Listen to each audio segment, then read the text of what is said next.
Evening, ladies and gentlemen. It's now 6 o'clock, so I'm going to call this meeting to order. If we could get a roll call to determine a quorum, thank you. Thank you. Larry Chesney. Present. Sarah Savilicek. Here. Francine Donchik. Here. Michael Flick. Currently absent. Kate Nelson. Here. Larry Payton did indicate ahead of time that he would be absent. Patricia Phillips. Here. Thank you. We have a quorum. Thank you. Ms. Phillips, if you could lead the Pledge of Allegiance, please.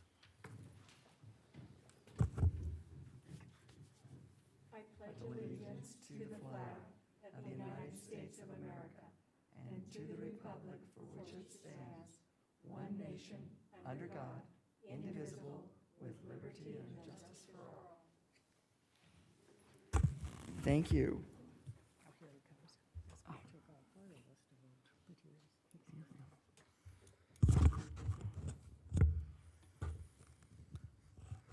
Let the record show that Mr. Flick is now arriving. We'll give him a moment here to get up on the dais.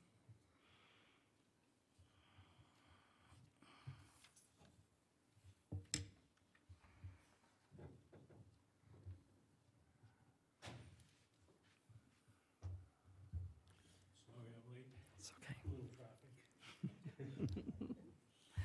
Ms. Gustafson, if you could read the ethics law announcement, please. Commissioners are reminded that if with respect to any matter or any person coming before the commission today, number one, you've received a gift or loan. Number two, you have a pecuniary interest. Number three, you have a commitment in a private capacity, such as a family, employment, business, or similar relationship. Or number four, you provided representation or counseling before an agency to a person or entity for compensation within the last year on a matter being considered here today. Please disclose that gift, loan, interest, commitment, or prior representation at the time the matter is being considered. And furthermore, please abstain from deliberation or voting on the matter if it's clear that the gift, loan, interest, commitment, or prior representation would materially affect the independence of judgment of a reasonable person.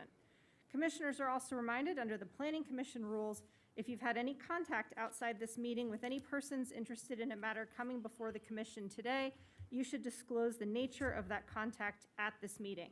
Thank you. Thank you. Secretary Lloyd, if we could have the appeal procedure, please. Certainly. Most decisions rendered by the Planning Commission are appealable to the Board of County Commissioners. If you disagree with the decision of the Planning Commission and you want to appeal its action, you may do so in writing within 10 calendar days from the date that the decision being appealed is signed by the Planning Commission Chair and/or the Secretary of the Planning Commission, filed with the Secretary of the Planning Commission, and mailed to the original applicant in the proceeding being appealed in accordance with Washoe County Code. Please call the planning staff immediately at 328-6100 for information on the appeal procedure and the application fee. Thank you, Mr. Lloyd. Right now, we're going to open this up to public comment, and one thing we want to say is you can make a comment on an item here and under the item, but we suggest that you do it under the item because it's more fresh to everyone what you're speaking about during that item. So at this point in time, do we have any public open public comment? I have no public comment in chambers. Okay, seeing no public comment. Madam Chair, I apologize. I do have public comment via Zoom. Andrea Caldwell has her hand raised. I'm going to allow her to speak. And Andrea, if you could please state your first and last name for the record. My name is Andrea Caldwell, and I reside at 430 Tranquil Drive in the Bridal Path community. And I'm responding to the Village Green agenda item. I'm a brand new homeowner to the development, and so I'm kind of coming late to the party here. But I have a couple comments. The first one is maybe an overall comment, and that would be when you're reviewing a master plan update, and yet you're doing it via an individual parcel, I don't think that's good planning. I think there's been some commentary about the master plan out in Spanish Springs needs to be updated, and that part of that process may be in response to this property.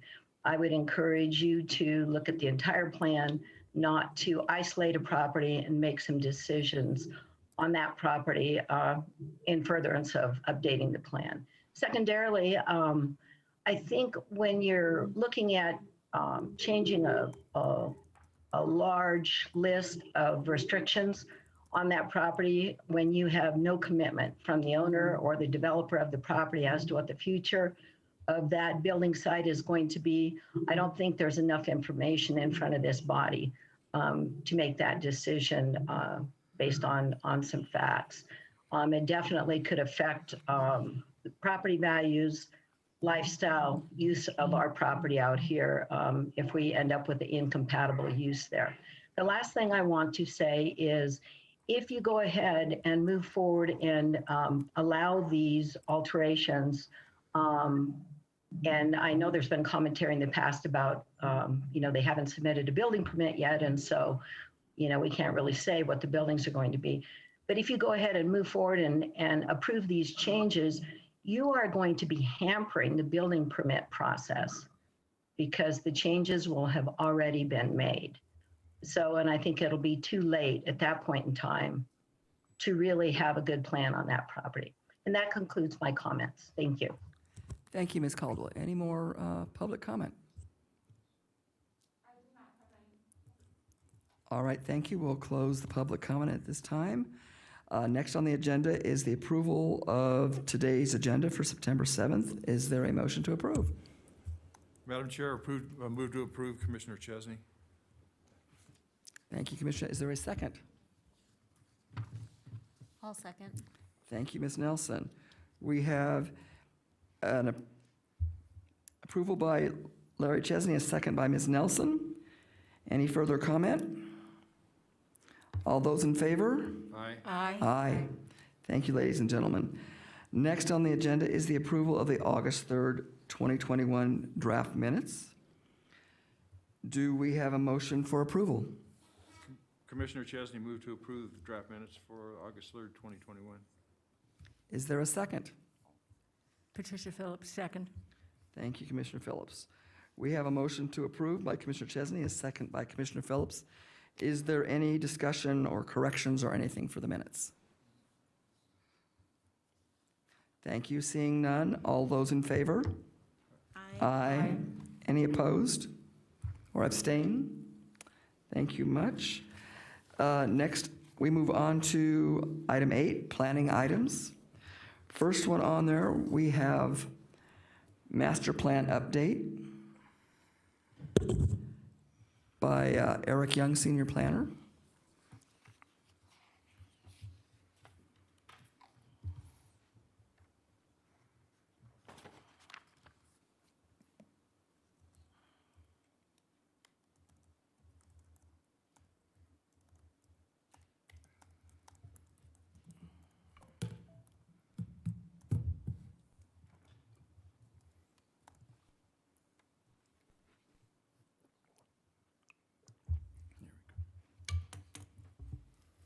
Good evening, Commissioners. I'm Eric Young, Senior Planner with the County Planning Program.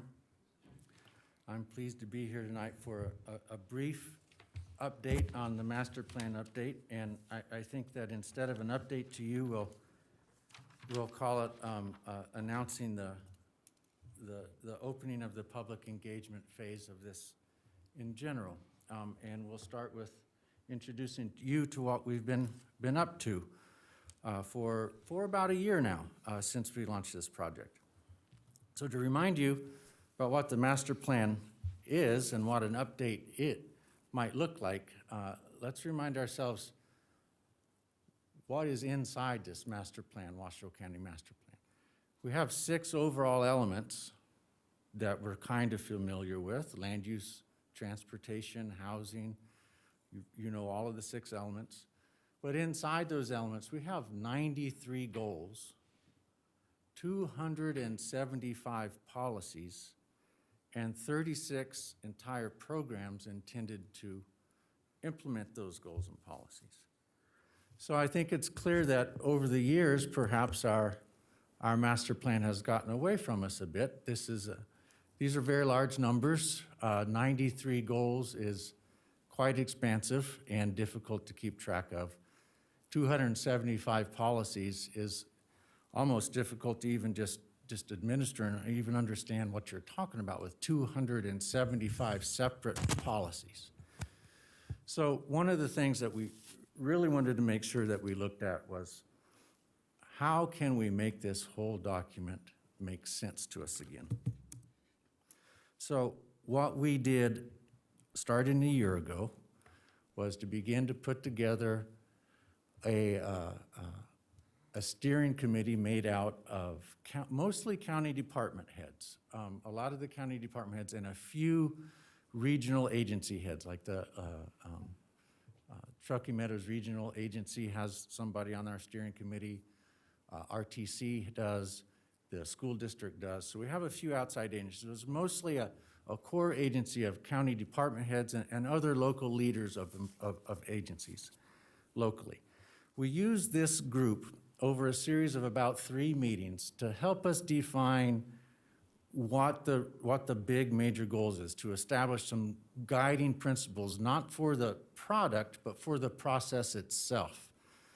And a little bit, regarding the product, because so much of what we're concerned about is the growing unwieldiness of our master plan. So there are a lot of comments and a lot of discussion from the steering committee about being focused and efficient and being able to pick up a document and not have to ask somebody what it says, to be able to read it and know it for yourself what it says.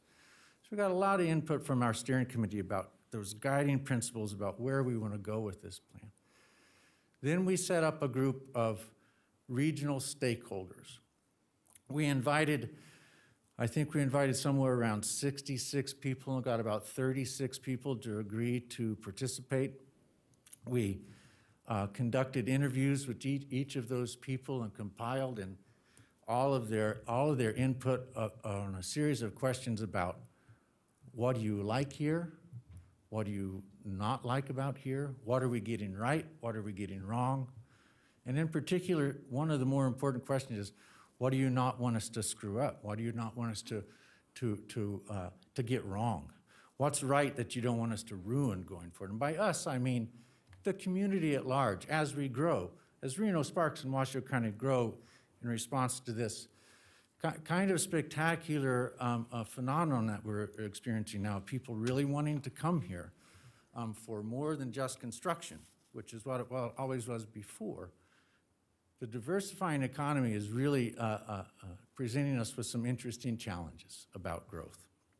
So we heard a lot about that from the stakeholders. We compiled a document that includes all of their input, and that document is available to you and very easy to understand where they're coming from. So then a third group of people that we wanted to make sure that all of their comments were in here in the beginning is staff. We spent a lot of time internally with staff saying what works and what doesn't. When you're writing a staff report, what works for you? When you're writing a staff report, what frustrates you?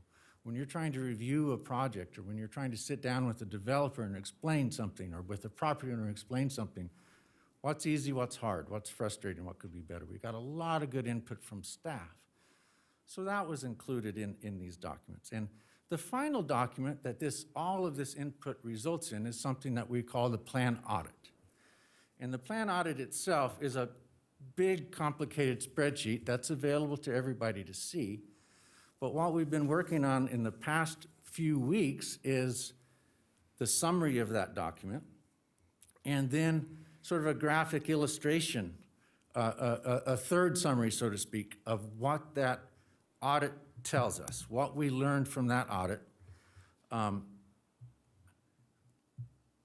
from all of those different input sources, as well as what our consultant has done in terms of looking at what the state requires of us, what TRPA requires of us, what may be referring to something that no longer exists. I mean, going through each and every one of those that we looked at going through each element, all 93 goals, all 275 policies.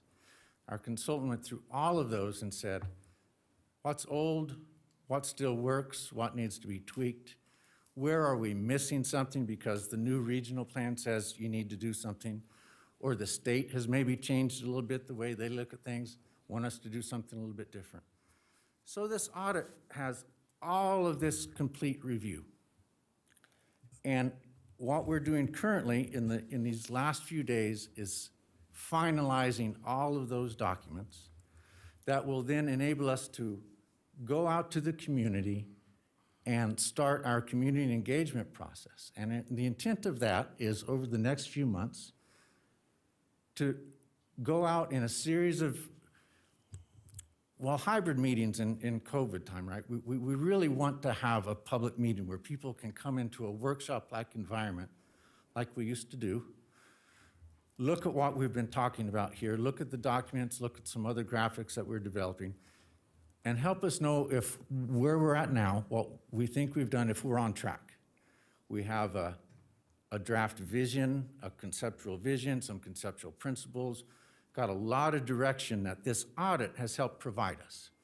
And so for the next couple months, what we want to do is spend time with you and the public at large saying, are we on track? Is this what you think? Is this what you've heard? Is this where you're coming from? And sort of a ground truthing of what we've heard over the last year from the stakeholders and the steering committee. One of the ways, before I conclude here, and this is kind of a little bit of a homework assignment if you don't mind, one of the more important things that we've done is establish a completely new website dedicated to this process. We're calling the update the Envision Washoe 2040. So we've established a new type of a website.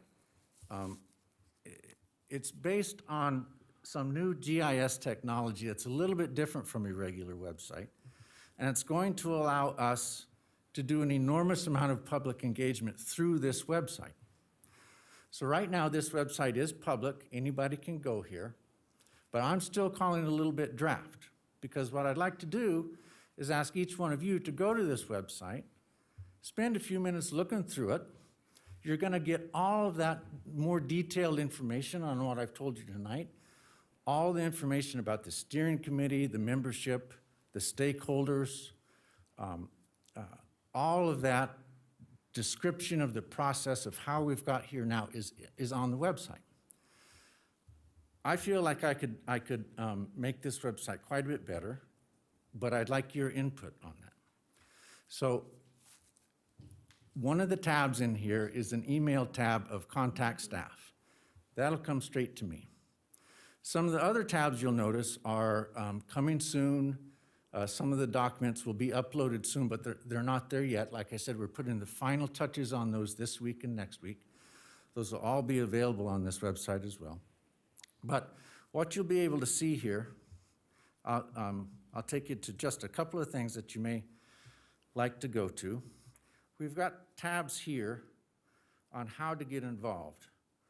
So project leadership will take you to the discussion of who the steering committee was or is, the guiding principles that they asked us to follow as we go through this process, and what each one of those meant. And this was all developed out of those 3 meetings with the steering committee. So you can go to another tab, and this tab will be how we intend to manage an enormous amount of the public engagement process. We can do surveys through this. We can gather all kinds of different public input through this. It's got a calendar of upcoming events, how to get involved, access to some of the documents are here. So this is another one of the pages inside our website that I'd like you to look at and comment back to me. Tell me if it's working for you, if it's not working for you. You see something that you were hoping to see that's not there, that you'd like to see, something that's surprising, something that should be expanded on. I will really value your input in finalizing this website, as we intend to spend October, November, and January We're going to try not to make the mistake of asking people to really get out and participate with us during the holidays. But we're going to spend October, November, and January really being as engaged as possible with the public on sort of confirming what we've heard so far.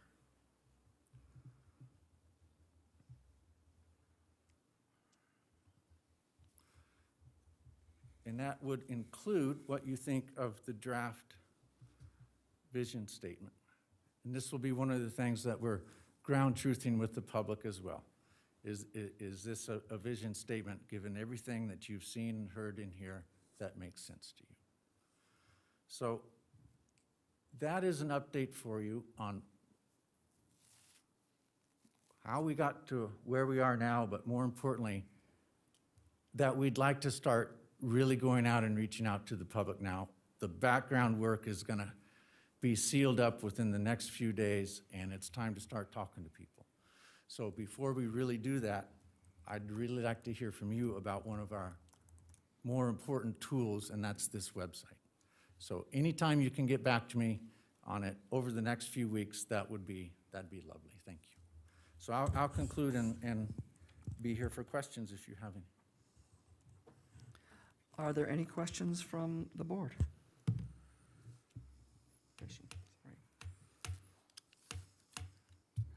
Eric, thank you very much. We really appreciate that. Thank It's you. been something very necessary. And Eric, if you could maybe send an email to the Planning Commission with a link to that website? Yes, please. Oh, sure.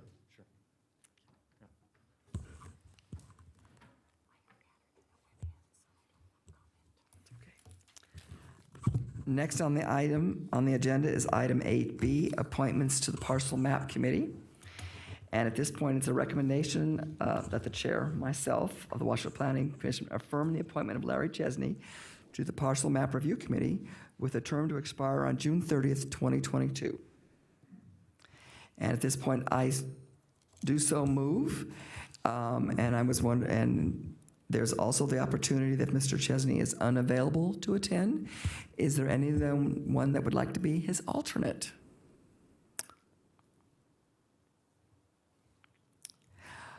I guess not at this time. We will just go forward with Mr. Chesney as the representative. Chair Donchek, I will volunteer to attempt to make myself available if Commissioner Chesney's not available. Thank you, Vice Chair Shavilchek. You will be the alternate if necessary. Thank you very much. Next on the agenda is item 8C, Regional Planning I'm sorry, Commission. Madam Chair, I do believe you need to take action. No, No. because it's action by the chair. Oh, I'm sorry. By the chair. I had that wrong. That's on me. okay. You're right. Thank you. Next item is item 8C, Regional Planning Commission RPC alternate list. And this is for review and possible action to recommend that the Board of County Commissioners set the order of alternates selected to represent the Washoe County Planning Commission, PC, on the Truckee Meadows Regional Planning Commission in the event that the regularly appointed PC members are unavailable to serve. The existing Washoe County Planning Commissioners serving on the Regional Planning Commission are Larry Chesney, Sarah Chavilchek, and Kate Nelson. The currently proposed order of alternates is as follows. First alternate, Francine Donchik. Second alternate, Larry Payton. Third alternate, Pat Phillips. And fourth alternate, Michael Flick. So once reviewed and recommended is made to direct the Planning Commission Secretary to transmit an order of list. So ladies and gentlemen, what I'm asking for is a motion to approve the alternates as they are. Madam Chair, Chesney moves to approve the alternates as they are. Thank you, Commissioner Chesney. Is there a second? Commissioner Flick, thank you for the second. Any other questions? If not, all those in favor? Aye. Aye. Anybody's opposed? Thank you very much, ladies and gentlemen. Now we're going to move on to item 9, which is public hearings. And the first item on there is 9A, Master Plan Amendment Case Number WPA 210002, Green Village. Madam Chair, before we get into the definition, I would like to, at the last meeting on this subject matter, I made some very harsh comments towards staff and towards engineering. And I would like to apologize to them both and to the public if they took offense. Thank you. Thank you, Commissioner Chesney. Secretary Lloyd, if you could read. Thank you, Madam Chair. Yes, this item before you tonight is for hearing, discussion, and possible action to amend the Washoe County Master Plan, Spanish Springs Area Plan, Appendix D, Village Green Commerce Center, specific plan, and if approved, to authorize the chair to sign a resolution to this effect. Any approval would be subject to further approval by the Washoe County Board of County Commissioners and a finding of conformance with the Truckee Meadows Regional Plan by the regional planning authorities. If approved, the amendment would clarify language as identified 1 through 14 on your staff report. Representing Washoe County in this matter is Planner Julie Olander. Thank you, Good Julie. evening, Chairman and Commissioners, and thank you, Commissioner Chesney, for that I truly comment. I appreciate apologize, it. Julie. Thank you. So this evening, we have this master plan amendment for Village Green Commerce Center before you again. And I'm going to keep it brief, but just to remind you that they're asking for a master plan amendment to a specific plan, and that it's primarily for one parcel within the plan. However, there are other parcels in the plan, so you understand that there are 4 parcels in the plan. However, the applicant that has come in is asking specifically for the one parcel. We did contact the other parcels, 08. That parcel owner did not respond. And then the open space, which is 2 parcels, are owned by Washoe County, and it's for a detention area. So basically, the 3 things that have changed since we met with you last month that came up after that meeting, and we just realized we wanted to make sure this was very clean. One of the things that we did decide to do was remove some of the lighting information. Last year, you approved a development code amendment for a residential adjacency to industrial. And there's quite a bit of language in there that addresses lighting, and that is much more specific than this plan was. So we decided to take the opportunity to sort of say, if you're going to develop in the Village Green, instead of the lighting information that was in it previously, which was almost 15 years old, maybe a little older, we're going to make you meet the development code, which is what is much more current. And then also, we removed the equestrian easement. We didn't see it as a need anymore. There's a question about the bridle paths and the equestrian easements in the bridle path development. And until that gets resolved, there's no need to have any connectivity between bridle path going through this master plan area, this development, the specific plan, to connect with the properties to the north. And if it comes about that is something that bridle path wants or the county wants, because we realize the paths are public, then we could put the bridle path easement, or what we would call a public trail easement, along the Washoe County parcels. And then the third item that we did was clarify the roadway improvements. And I've written it out here so you can see exactly what it is. So I'm not going to read it out to you all. You have it in your staff report. But this is exactly what we're asking for that section of the plan to have in it. And just to remind you, the public notice did go out to the RGJ on the 20th of August, and 51 parcels were also noticed 750 feet from the site.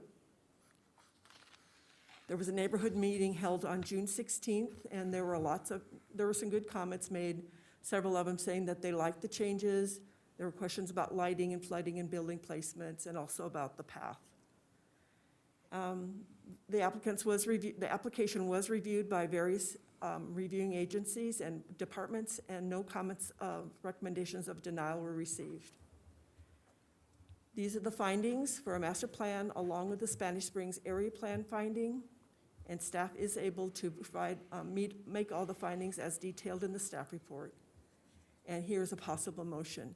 The applicant is available by Zoom if you have any questions for them, and I'm available for any further questions. Thank you, Julie. Would the applicant like to make a presentation?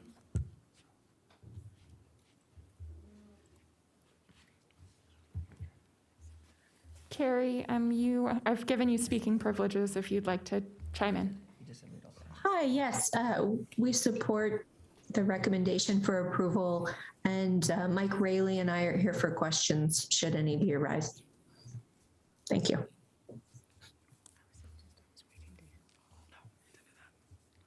Thank you. At this point, we can open this. Is there any public comment on this? I have Jim Houston, followed by Jesse Maxim.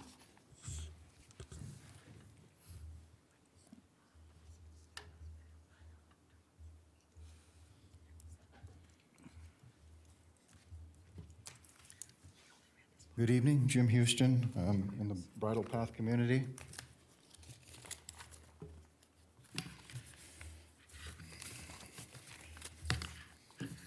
Apologize.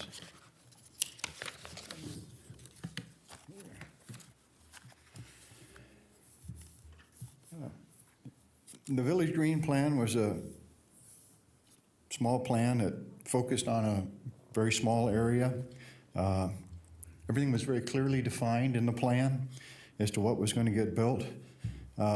As we move through this, it just becomes more and more ambiguous as to what is going to get built, and nothing's been really defined. A lot of things have been removed and excluded, apparently, if it passes, that the property owner is not required to adhere to many, many things that are in the plan. The plan still stays in place, which I guess would still affect neighbor 08. But the one thing that concerns me greatly is the allowance that is being made for the applicant to be exempt from Appendix A of the Spanish Springs Plan.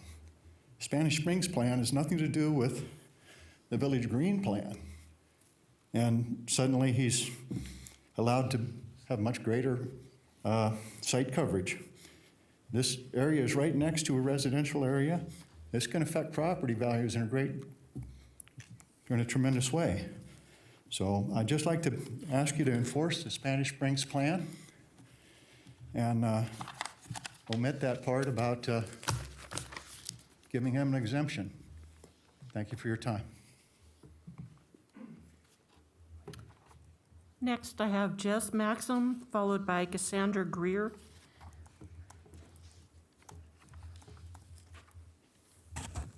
Good evening, ladies and gentlemen. I appreciate your time and your public service. I'm a resident within the Bridal Path community area. I work for a local general contractor and have a sound understanding as to potential ramifications and change in zoning and land use. With that understanding, I raised some questions as to water management from development of the site, the precedent for future use of parcels surrounding the area. Warehouses exist in the Spanish Springs area, but they are all on the west side of Pyramid Highway, where water management, utilities and infrastructure, and surrounding neighborhoods are incorporated in that plan. Right now, the change of the master plan directly adjacent to the equestrian area known as Bridal Path completely changes that way of life and lifestyle. My wife and I raised 2 small children, and we chose Bridal Path because of the sense of community, and a development like this changes that sense of community. Not directly in the Reno Tahoe area, but in the Reno Tahoe Basin, a local judge omitted and removed the right and ability for a developer to move forward with a development based on its unfounding and irresponsible impacts to the community. It didn't better serve the community and the surrounding neighbors. And I fear that this is a close representation of that it doesn't better serve the community as a whole. Business and growth isn't inevitable, but there's a correct place for that business and growth to take place. And directly adjacent to equestrian properties, to single-family residence properties, doesn't seem like the right place. Thank you for your time. Madam Chair, I apologize. Next, I have Cassandra Grieb.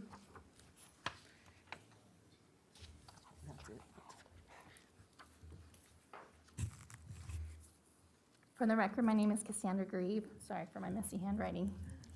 I live in Bridal Path, and my house is in the 750-foot zone of the Village Green property. Although I did receive earlier notices sent out by Washoe County about the proposed changes to the master plan, it wasn't until the meeting held on August 3rd that I started to engage and do my own research on the master plan, the Spanish Springs area plan, and the Village Green specific plan, all of which were significantly outside my personal expertise and a struggle to work through and understand. I've spent the better part of my personal time the last 3 weeks trying to wrap my head around the master plan changes being set forth. I have examined and taken a highlighter to the Spanish Springs area plan, Appendix A, Appendix D, and the Planning Commission staff report. I have watched the recording of the August 3rd meeting and taken notes, written and rewritten my public comment to make it as unemotional and succinct as I can. But the best thing I came up with was changing a master plan is a very big deal. So much so that it requires a supermajority. I have watched this commission struggle to differentiate the current with the proposed. When I reached out to Ms. Solander a week ago, she commented that many of the proposed changes merely modernize the Spanish Springs area plan. Appendix A and Appendix D are out of date. I respectfully request that if a plan is out of date, then modernize the plan. Please do not make piecemeal changes parcel by parcel. Bridal Path homeowners are residents of Washoe County. We are not residents of Reno or Sparks. The county is the only place we can bring our grievances. The parcel is in our neighborhood. It is still fortunately very dark in the area where this property is located. The security lighting from an industrial-sized building will shine into our properties. Perhaps our bedroom windows, especially if the building site coverage requirements are exempted. It is also fairly quiet in the area. We can hear football games from Spanish Springs High School. Sound carries as there is little to disturb it, and the noise from the industrial activity will echo in our backyards and our side yards.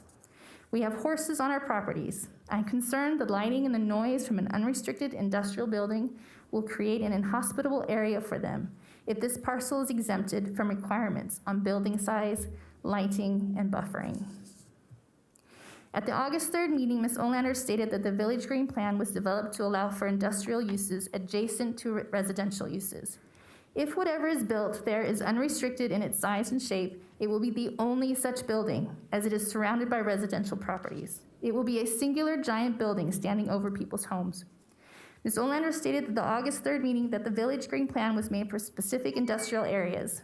That never occurred. Thank you. Next, I have Larry Thomas.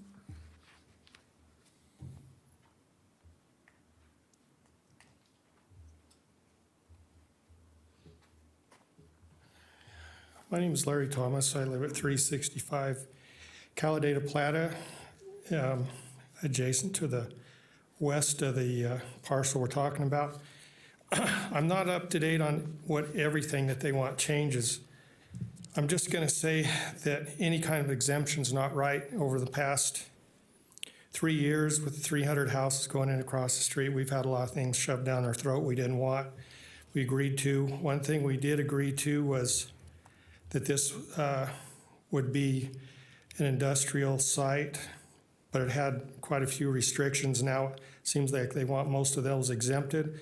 Some I don't understand as far as clarifying setbacks from residential dwellings and for building heights. I don't understand what clarified language means. Those are pretty much set in the code. So I'm just going to highlight a couple things that concerned me without seeing the plans. Is one, I did read something earlier that said they wanted to pretty much show the mechanical equipment on top of the building. It wouldn't have to be hid, and now it sounds like they want to make the building bigger. I don't see it here, but in an earlier publication it said they wanted to make the buildings, apparently they were allowed to be 50 feet long. Now they want to make them longer, and I don't know the exact clarification on all that either. It also says, number 10, clarify that no loading docks are allowed to be adjacent to residential property. I don't know what clarify means. If it says no loading docks adjacent to residential property, that's pretty clear to me. As far as exempted from any low impact standards, and again, that's exempting them from something, anything at all doesn't seem right. This is a little unusual that they're already allowed to have this resident or industrial property between residential on 3 sides. So they need to stick to the rules. Removing the equestrian easement as far as saying that that is not necessary anymore, that's just not true. It should remain or added as an equestrian easement. That's the only thing that keeps motorized vehicles from racing up and down. They have a hard, Bridle Path has a hard time controlling that anyway. So as far as any extra options or being exempted, I'm not for pretty much any of it, and I hope we don't have a decision today. Thank you. I have no further public comment in chambers. Thank you much. I will bring it back to the commission for any, Madam Chair, Oh. I apologize. I do have public comment via Zoom. thank you. Dan Engler, I'm going to allow you to speak. If you could unmute and state your first and last name for the record, please. Hi, Commissioners. Hopefully you can hear me. My name is Dan Engler. I live at 395 Calle Limpio. We're on the east side bordering the proposed project. I've been involved with this since we first moved onto the property back in 2017. I followed most of the meetings, the CAB meetings and the Washoe Planning Commission meetings. We fought the residential part of this, and we're back to industrial, which I'm okay with. We knew that going in. I just want to make sure that the commissioners are following this exemption that's being asked for closely, that they're not just going to rubber stamp an exemption request. I'm okay with the developer doing what he needs to do. Everybody has a right to build, and I'd rather have industrial next to us than, 1,400, apartment buildings. So with that said, we've also asked the developer for an easement from our property to theirs in the event we have another 100-year flood in the 3-year time frame, which we've had 2 already, which was washed out our bridge. Other than that, again, I appreciate the time tonight, commissioners, and hopefully you will do your best to make a proper decision on this. Thank you. Thank you, Dan. I have Lisa Durgan. I'm going to allow you to speak. If you could unmute and please state your name for the record. Thank you very much to the Planning Commission and staff for the opportunity to speak. My name is Lisa Durgan, and I reside in Bridal Path, which, as you know, is the subdivision just south of the Village Green Commerce Center location.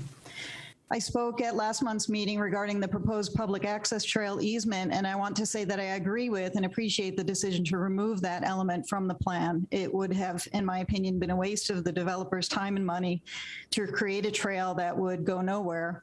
And everyone in our neighborhood that I've spoken to is opposed to adding an adjacent trail that would allow more illegal motorized vehicle traffic to utilize both alongside and within our neighborhood. In regard to the other amendments included in this proposal, I strongly disagree with the idea of exempting the 39-acre parcel number 10 from most, if not all, of the requirements that would make Village Green a more compatible development with the surrounding properties. Other than the smaller industrial parcel that is not part of this immediate plan, the properties surrounding Village Green are all either low or medium density suburban, rural, or open space. The Spanish Springs Area Plan Vision and Character Statement, which this plan purports to honor, makes mention of rustic appearance, Western heritage, rural character, Western character, all these great sounding things. But the character statement says non-residential uses will maintain a link to the scenic, rural, Western, and agricultural character of the Spanish Springs planning area by developing a built environment that respects this heritage and seeks to preserve it whenever possible. All of the parts of the Village Green Commerce Center plan that might have honored this statement are slated to be removed with the current proposed amendments. These amendments ask for exemptions from Appendix A, various architectural requirements, as well as low impact development and sustainability standards. These changes will, among other things, permit larger, taller, less aesthetically pleasing buildings, less landscaping, less attractive trees used in the landscaping, and will leave surrounding properties vulnerable to drainage issues and air and light pollution. Any description of what lighting will be allowed on the buildings themselves seems to be absent, which is concerning considering the potential height of these buildings. As another example, under the current approved plan, 30% of the 39.1 acres may be covered by buildings. That, in the current plan, is just over 500,000 square feet of buildings, as tall as 40 feet on parcel number 10. And they're actually asking for more than that by asking to be exempted from the site coverage requirements. I don't see how any of these changes contribute to, quote, implementing the vision and character statement of the Spanish Springs area plan. And I agree with previous commenters who said that if the plan is the problem, then the plan needs to be amended. As a neighbor whose quality of life and property value will be impacted by these proposed amendments, I ask you to vote no tonight. Thank you. Thank you, Lisa. I have Andrea Caldwell. I'm going to allow you to speak if you could unmute, and please state your first and last name for the record. Actually, I'm Andrea's husband, Pat Caldwell.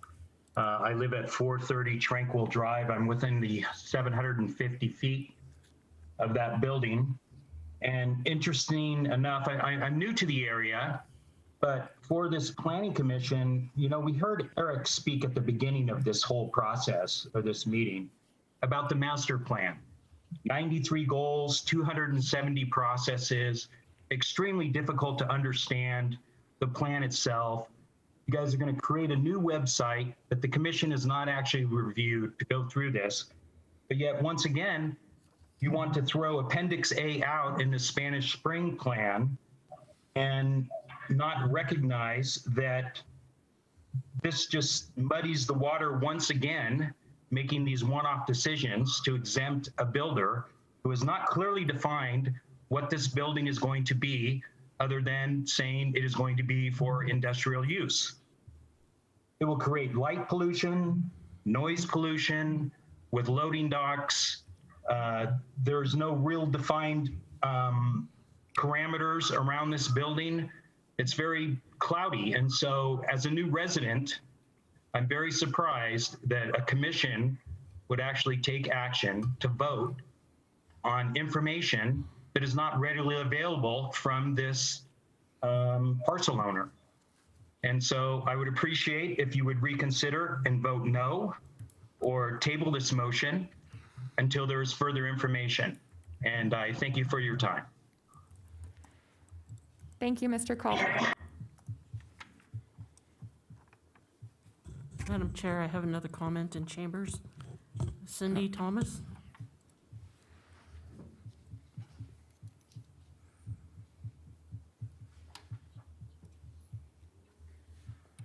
Hi, I'm Cindy Thomas. I live at 365 Cala de la Plata. My property, I'm Larry Thomas's wife, but I'm right next door to this property. And we have taken so much of our time fighting this. And we all came together as neighbors and approved putting this building in because we didn't want houses. But like my husband said, we also have a development across the street where there's going to be 300 houses. I'm a little confused why we can approve something and then they can make amendments after and have us come down here and fight them again. It's such a waste of our time. My time is important just as much as your guys' time and theirs. So I'm a little frustrated about having to be here again.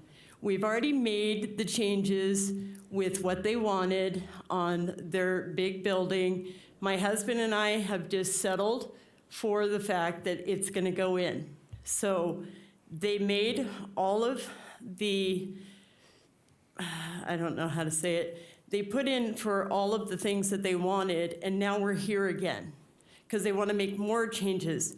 I'm a little confused on Lot 8 that they showed up there. Is that the one right behind our house? Yeah. Yes, okay. That is a guy who purchased the property maybe 4 years ago. Nobody knows what he's going to do with it. I'm a little confused why we weren't notified as well, because if they say that you did notify us, they did not. I live right in front of that property. Now you want to make all of these other, they want to make all of these other changes on the bridle path.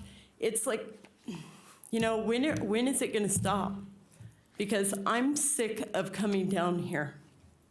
My time, I don't know about any of you guys, but this whole COVID thing makes me appreciate more of my time, and I don't want to have to waste it on coming back to fight them again. That's all. I have no further public comment in chambers. Hearing no more public comment, I will close the public comment session and bring it back to the commission for questions of staff for applicants. Are there any questions? Did the applicant have a presentation? Or are we just going to answer? Answering questions.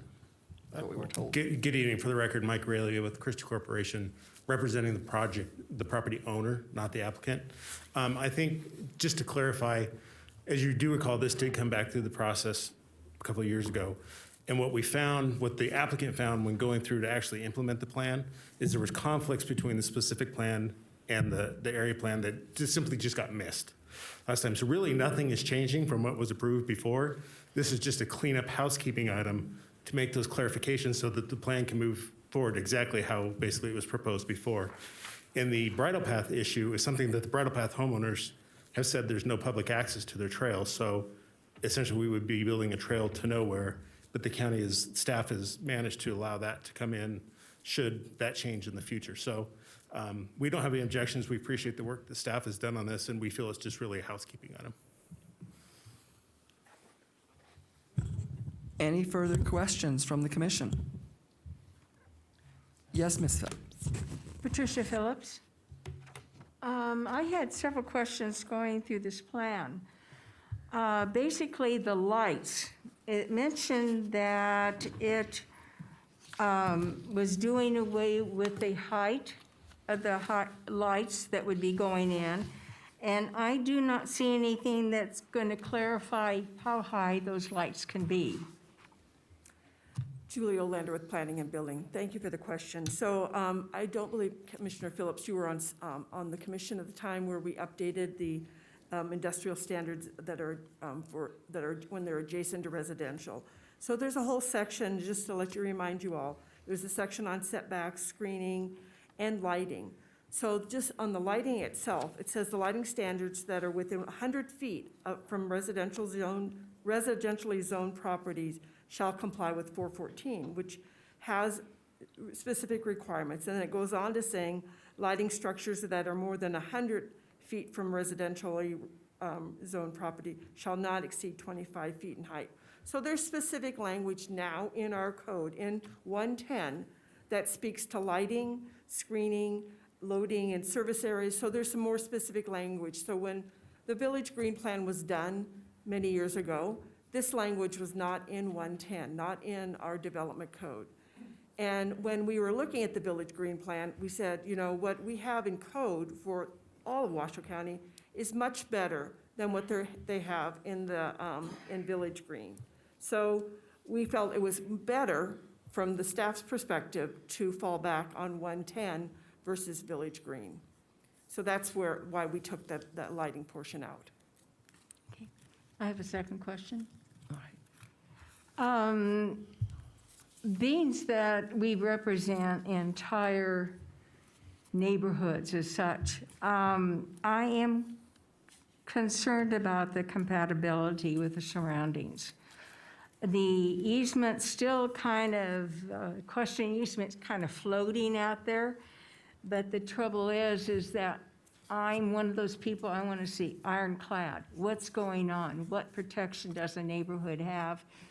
And are there loopholes that could cause some problems in the future?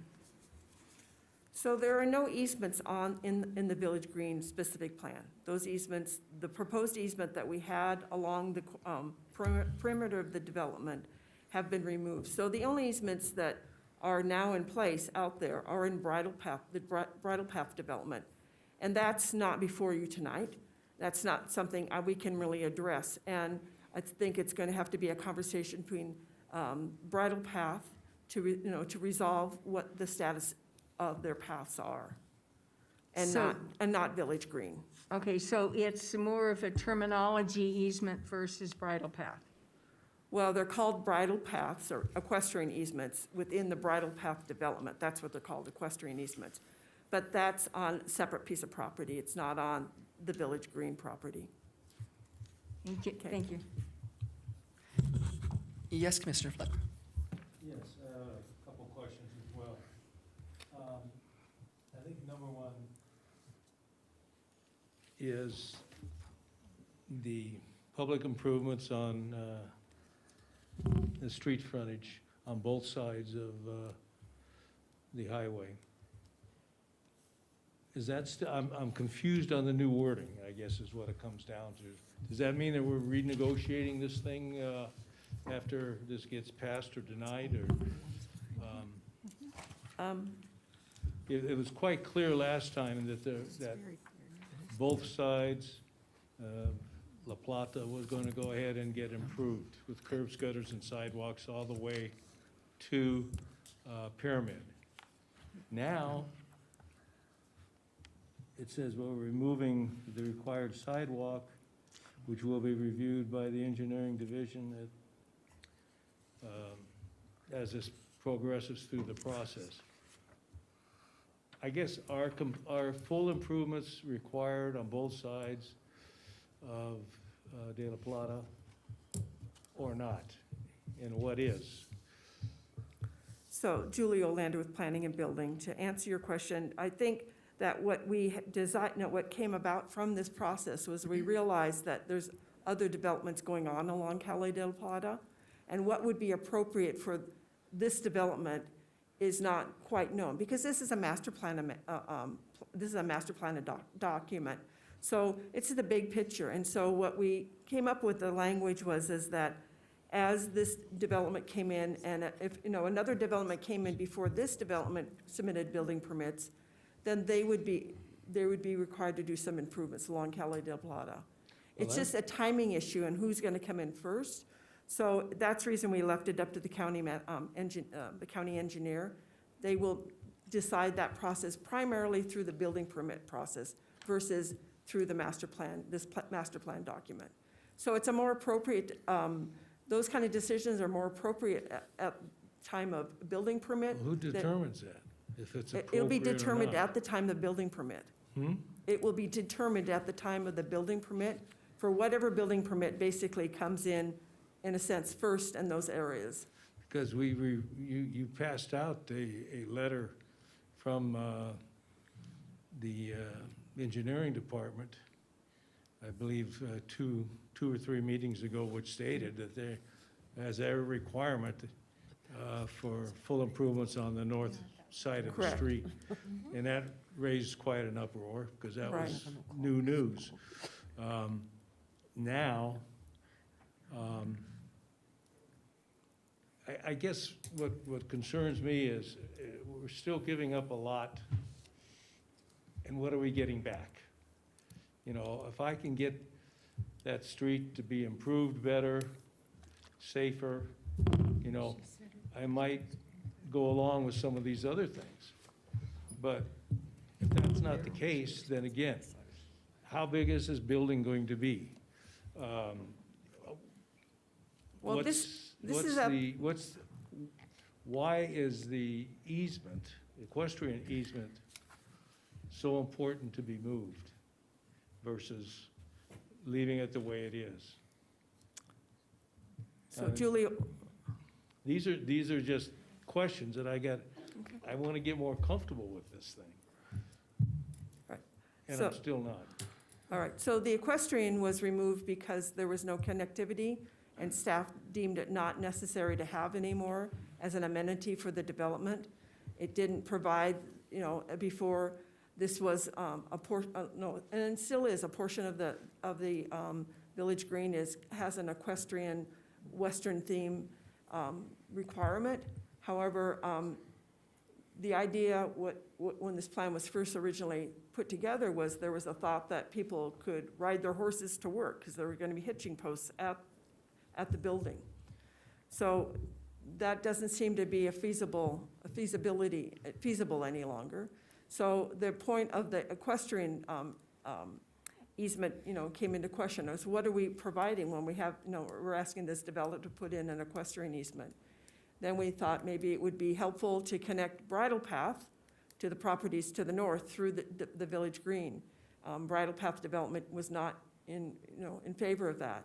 So we just sort of eliminated it because it didn't have the functionality that it originally had, and there wasn't anybody that was, you know, wanting the path any longer.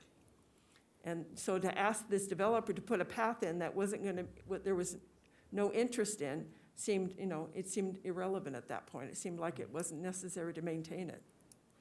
If no one's going to use the path, then why do we want, you know, do we want that path there just for, because it was there previously and it was sort of deemed to being not necessary any longer? And to go back to what was originally asked about the sidewalks, was a conversation that came up after we came to you the first time. And the developer realized that this was quite a burden to put on one developer to make them put sidewalks on both sides of Calle de la Plata. Typically, we only require a developer to put in the improvements in front of their property. And we could not connect, you know, this development all the way out to Pyramid. And so what we came back with, and the applicant was agreeable to this, was that they would provide the infrastructure necessary at the time of building permit, and that what the county engineer deemed to be appropriate. Well, And Madam Chair, if I may, the county engineer is also present in the audience if you should have wish him to come up, direct any of sorry. your questions to him as well.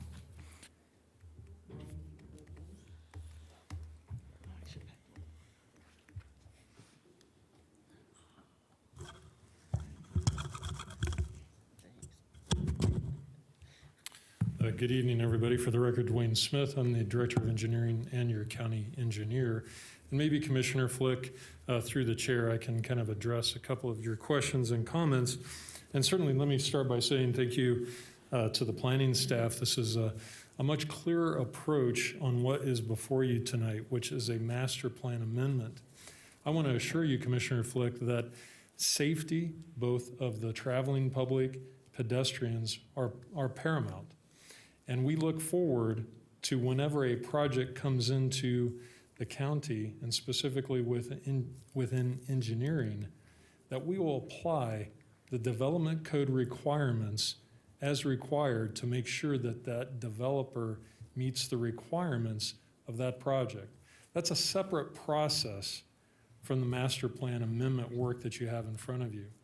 And as Julie said before, I think the goal and the intent was to provide clarity to the developer as they make decisions about this parcel and gave them some upfront or eyes wide open understanding of what they may be facing when they come in with a project. Ultimately, I think that process created some questions.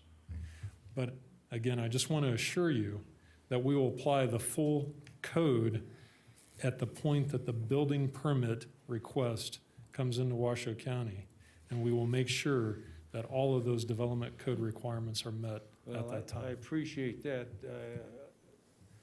You know, again, it boils down to if we were complying to the specific plans and what have you, then this wouldn't even be an issue, with me anyway. But since they're asking us to throw away those specific plans so they have more freedom, then I believe it's our right and our obligation to try to get something in return for that. Like I said, if everything was being complied with what exists today, I wouldn't even be talking about this. But when they want a zone change, or they want a special use permit, or they want whatever it is, that's special. And the people of the county should get something in return for giving that type of consideration. That's really where I'm coming from. Thank you. Thank you, Dwayne. Any more questions or comments from the commission? I've done enough. Hearing none, I will close the public hearing and bring it back to the commission for further discussion and a possible motion. Any discussion, ladies and gentlemen? Well, I think maybe for clarity that you have to understand that the frontage of this property has a huge drainage canal in the front of it. About 15 feet wide, about 10 feet deep, and it runs down to the holding ponds to the west of the property. So curb and gutter on that side of the street is probably a pipe dream right now. I think that there's enough clarification in this now for a master plan amendment that I can support it. I don't have a problem with supporting it at all as a master plan amendment. And as Mr. Smith and Ms. Olander have explained, the building permit process is very stringent, has all the checks and balances in it, and we've seen very excellent results on projects similar to this once it goes through the planning process. What it may look like in your head today is not at all what it's going to look like when planning gets through with it, or when the building department gets through with it, engineering, and everybody gets involved. So that's my point of clarification, and I can support this amendment. Yes, Commissioner Fleck. Just one other question. What's the maximum size building that could be placed on this parcel, according to what we have here?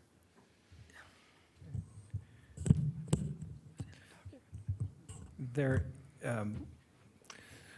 the county code does not restrict the maximum size, other than the fact that there's minimum standards that have to be met. There has to be minimum landscaping, minimum parking standards. There's going to be drainage, retention, or detention facilities. But other than that, there is not a maximum size of There building. isn't a maximum size. Not per So code. what governs it? Again, the things that I just mentioned, based on, same thing with most residential properties. How big can your house be? We don't limit the size of a house. We don't limit the size of an industrial building.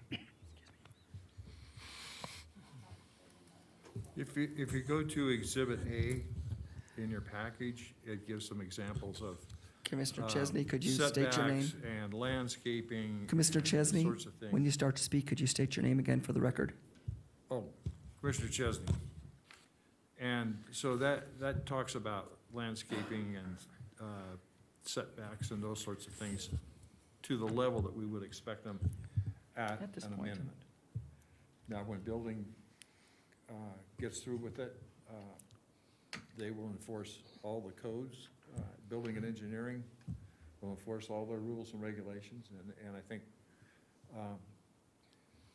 Dwayne or Mr. Smith addressed the fact that that's their job. When they come in for a permit, they're going to tell them what they can cover, what they can't, and what they're going to have to conform with. Madam Chair, if I could clarify my answer that I Yes, was, Secretary my Lloyd. response to Commissioner Flick.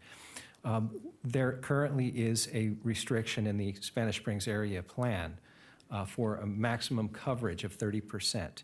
That is one of the things that many in the audience were voicing some concerns about. That is one of the requested exemptions that the applicant is requesting to remove from the specific plan. So they're requesting more than 40%, 30%. 30% instead of 40. Okay. Commissioners, any further questions or discussion? Seeing none, I open it up for a motion. Madam Chair, Yes, Commissioner Chesney. I move that after giving reasoned consideration to the information contained in the staff report and information received during the public hearing, the Washoe County Planning Commission adopt the resolution contained at attachment A of the staff report to amend the master plan as set forth in Master Plan Amendment Case Number WMPA 21-0002, having made at least 3 of the following 5 findings in accordance with Washoe County Code Section 110.820.15 (D), and having made the required Spanish Springs area plan finding. I further move to clarify the resolution and the proposed master plan amendments in WMPA 21-002 as set forth in this staff report for submission to the Washoe County Board of Commissioners, and authorize the chair to sign the resolution on behalf of the Planning Commission. We have a motion by Commissioner Chesney. Do we have a second? Yes, Vice Chair Zilchek. I will second that motion. Ladies and gentlemen, we have a first and a second. Are there any further discussion? If not, can we take a vote, please? All those in favor? Aye. Aye. Ms. Jensen, since we need a 2/3 thing, should we go by a roll call? I would recommend that. All right, thank you. If we could get a roll call vote, please. Thank you, Madam Chair. Larry Chesney, Aye. Sarah Savilicek, Aye. Francine Donchik, Aye. Michael Flick, Kate Nelson, Aye. Pat Phillips, Nay. I do believe we have a 2/3 vote. Is that correct? Then it passes. Thank you very much.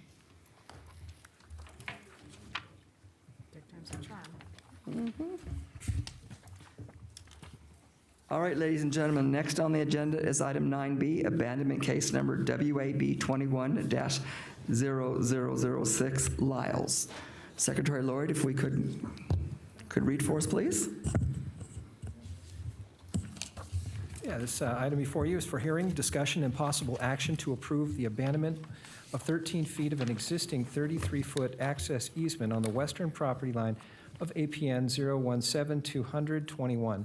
If the applicant's request is granted, the length of the easement to be abandoned is 205 feet, and the total area of the abandonment is 2,665 square feet. Representing Washoe County in this matter is our planner, Katie Stark.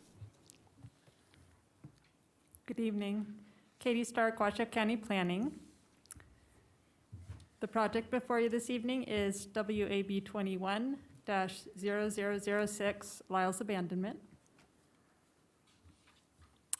The applicant is requesting to abandon 13 feet of an existing 33-foot access easement on the western property line of their parcel. This would reduce the access easement from 33 feet to 20 feet. The property has a regulatory zone of medium-density suburban with 20-foot front and rear yard setbacks and 8-foot side yard setbacks.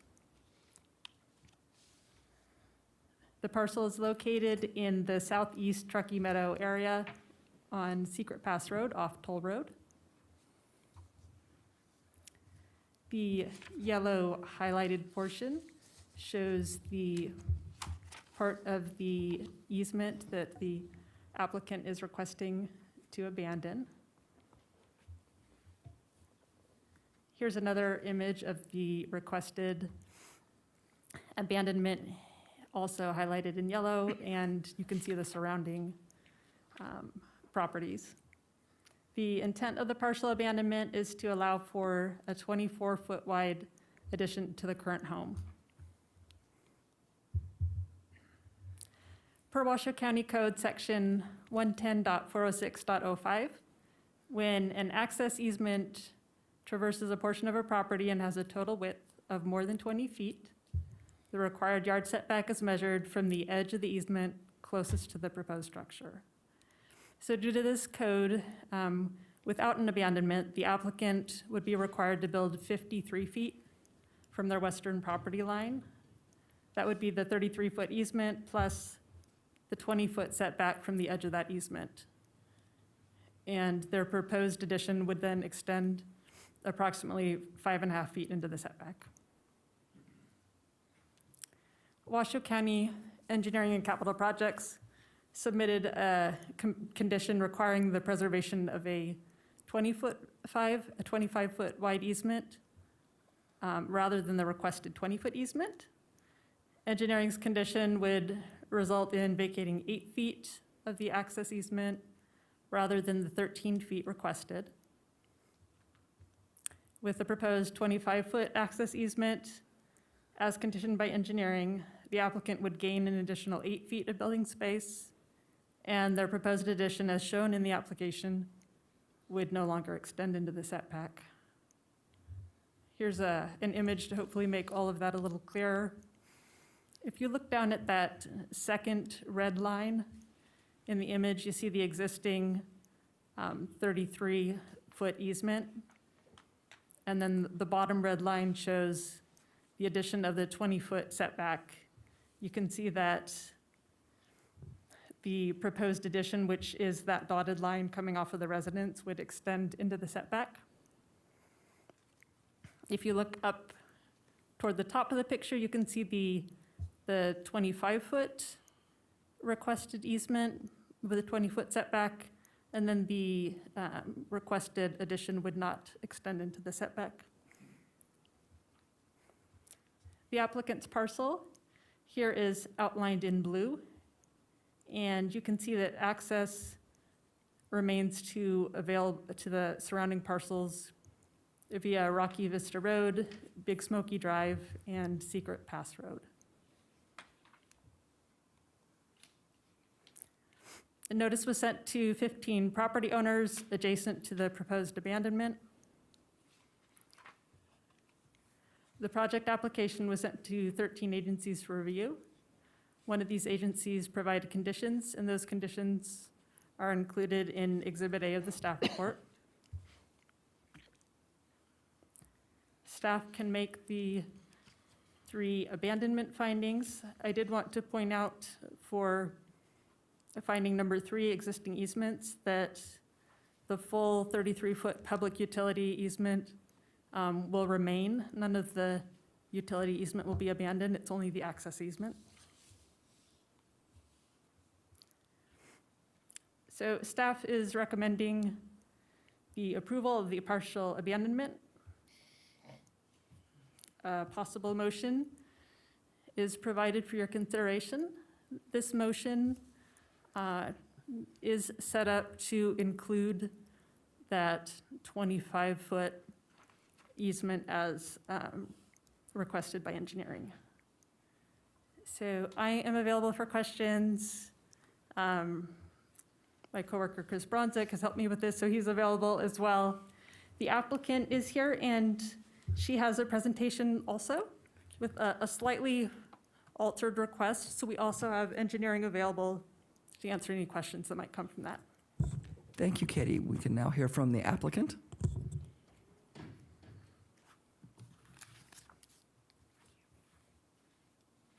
Hi, I am Danelle Lyles, and I am the applicant and co-property owner for this abandonment case. Thank you very much for hearing it this evening. So when we started thinking about planning on adding on, we came across this large easement on 3 sides of our property, and we only need to reduce one side. And the purpose of the abandonment is to increase our building envelope to accommodate a home addition on the west side. And that home addition will include a primary suite, a garage, and hopefully a covered patio. Now, when we came across this easement, we were starting to think of what we would add on.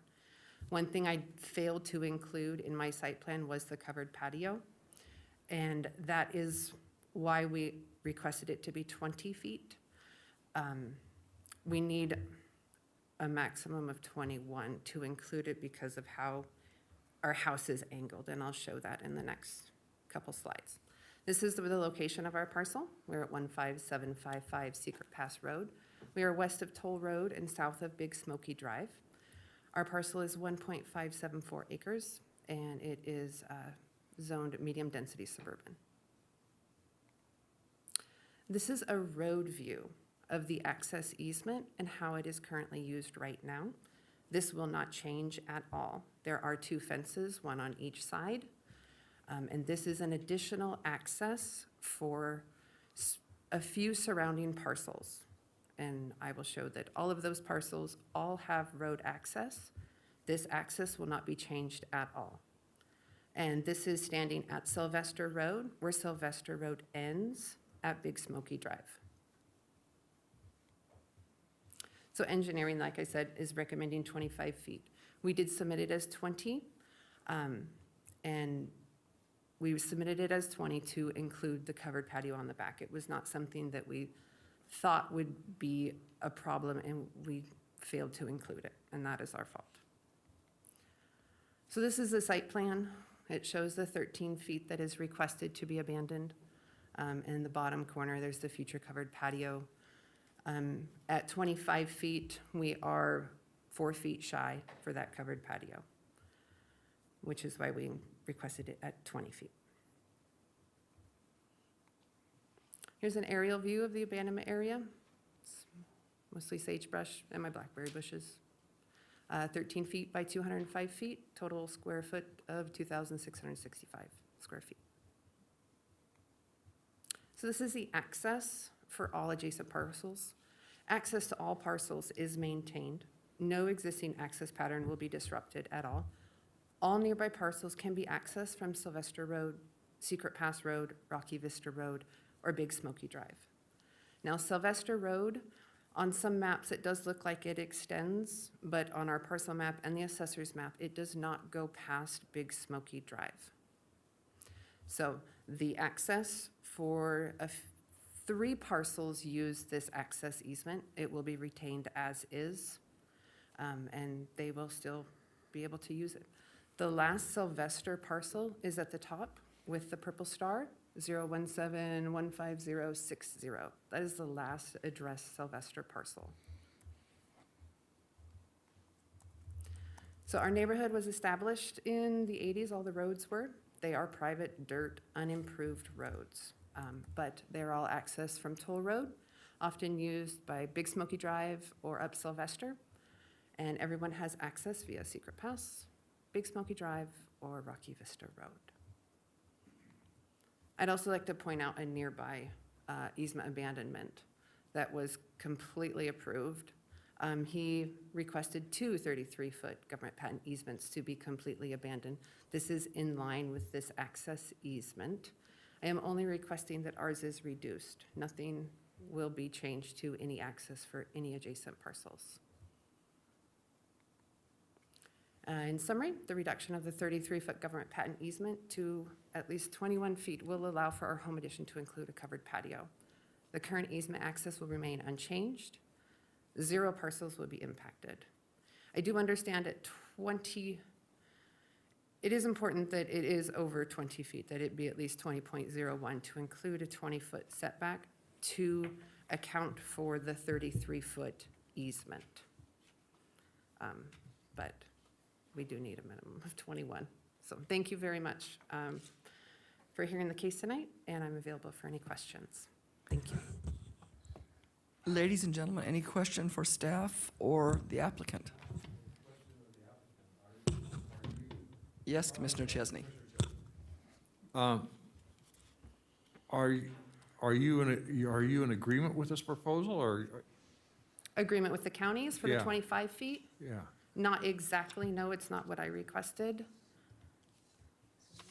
I should have submitted it for 20.01 to account for a 20-foot setback, to account for, to retain the 33-foot easement. That's what I should have done. I was off by 0.1. Okay, I have a question for council then. Because this particular change was not agendized, can we? Jen Gustafson. So this was agendized for the request, which was the abandonment of 13 feet, which would be a 20-foot remainder, essentially, of the easement.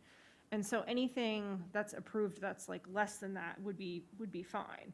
It's only if you're looking for something that's more than what's included on this request. So if she's now saying, I'm fine with anything that's 20.01 through 21, which is what I'm hearing, that would be properly noticed along with this. Okay, thank you.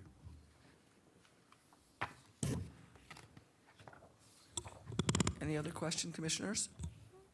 I have a question Yes, Commissioner Pate. for Mr. Smith.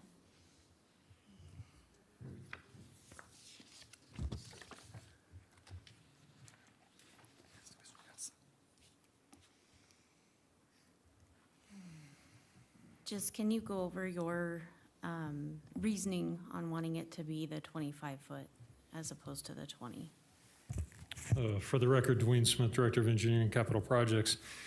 Engineering staff conditioned it initially for 25 feet, considering the need that was originally presented, as well as other considerations when we talk about roadways. Those are things like plowing of snow, drainage, those types of things, which can tend to impact. I don't know if we knew at that time that there was a fence, and if I can clarify with the applicant that both fences will remain in place. Completely 100%, nothing will be changed. I think that's new information, and so I think Washoe County Engineering can support, if you do consider reducing the impact and only requiring 21 feet for an access, or for the modification to the easement. So I think with that information, I think we could support that. Thank you. Thank you. Any other questions, commissioners? Yes, Commissioner Fleck. I'm just wondering if we accept staff's position, is there a way that she could get a variance for her patio cover so she can build it? Secretary Lloyd, if you could assist with this, please. I'd like to address that now. Again, as you just heard from Mr. Smith, based on the new information, staff is in agreement with the applicant's request for 21 feet. Now, I will answer the question regarding the variance. Yes, there is always an option or a possibility for a variance, but keep in mind the findings that need to be made for a variance are very stringent, very difficult to make the findings. And in fact, that's the reason, in the first place, the applicant came before you with a request for an abandonment as opposed to a variance request. Thank you, Secretary Lloyd. Any further questions, commissioners? Seeing not, I am going to close the public hearing and bring it back for further discussion or a motion. Madam Chair. Oh, I'm sorry, I apologize, public. I apologize. Is there any public comment? I have no public comment in chambers. And I have no hands raised via Zoom. Thank you, ladies. Now I will close the public hearing and bring it back for any further discussion. And if no further discussion, then a motion. Chair, I'll make the motion.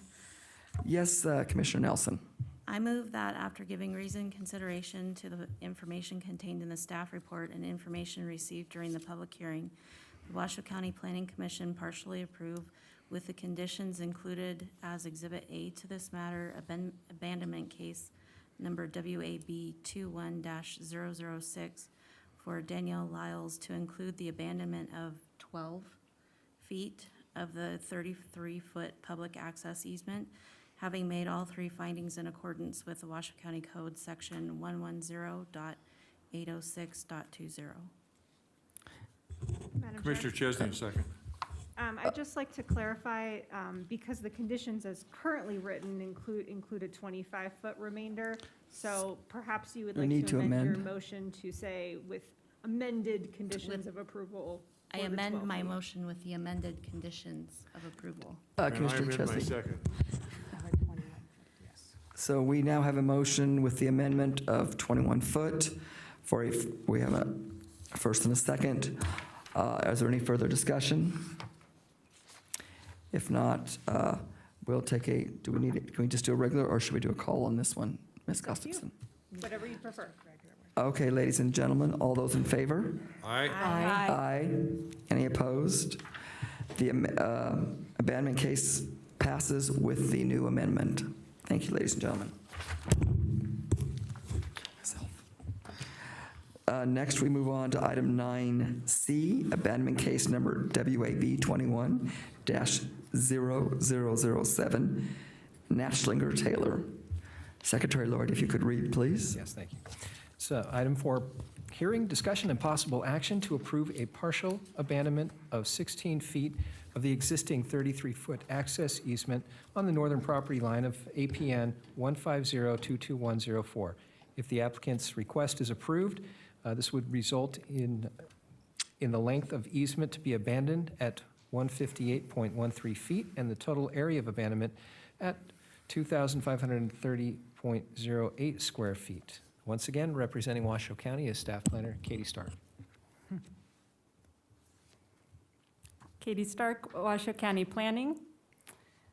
The project before you is abandonment case number WAB 21-0007, Knocklinger Taylor.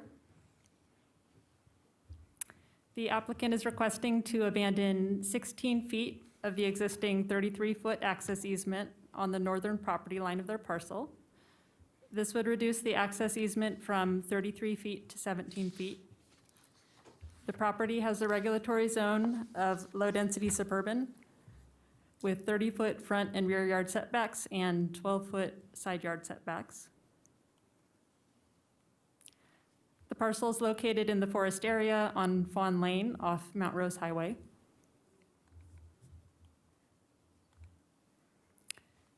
The yellow highlight at the top of the page shows the portion of the access easement that the applicant is seeking to abandon. The blue highlighted portion there shows the garage addition that the applicant would like to build. Per Washoe County Code, Section 110.406.05, when an access easement traverses a portion of a property and has a total width of more than 20 feet, the required yard setback is measured from the edge of the easement closest to the proposed structure. So in this situation, without an abandonment, the applicant would be required to build 63 feet from their northern property line, the 33-foot easement, plus the 30-foot setback from the edge of that easement. And their proposed addition would extend into the setback.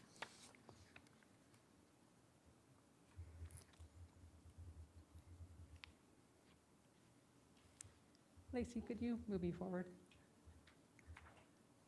Thank you. This, the yellow highlighted portion shows the part of the easement that the applicant is seeking to abandon, and you can see the outlined future addition and how it extends into the setback.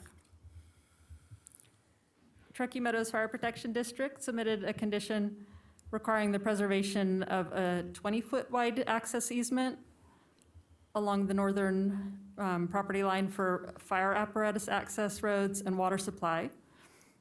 This would result in vacating 13 feet of the existing 33-foot access easement rather than the 16 feet requested by the applicant. The applicant would still have space for their garage addition with fire's 20-foot condition. The two parcels immediately to the north of the applicant's parcel have access to Fawn Lane via their northern access easements. You can see the applicant's parcel outlined in blue. The parcels immediately to the east and west of the applicant's parcel have access to Fawn Lane via their southern access easements. You can see the potential abandonment in yellow, and it will not interfere with any of the immediately surrounding parcels' access. Notice was sent to 12 property owners adjacent to the proposed abandonment. The project application was sent to 14 agencies for review. 3 of these agencies provided conditions, which are included in Exhibit A of the staff report. Staff can make the 3 abandonment findings. Again, for finding number 3, the entire 33-foot public utility easement will remain. It's only the access easement that would be abandoned if approved.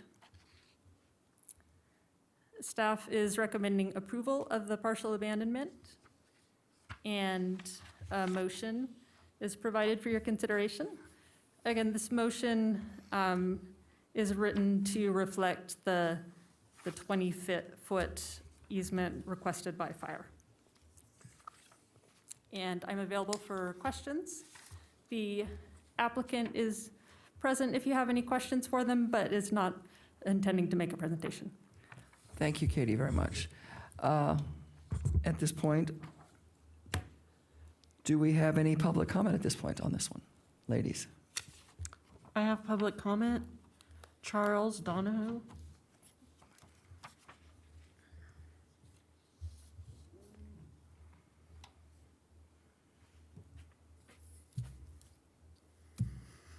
Good evening, Madam Chair, Planning Member Commissioners.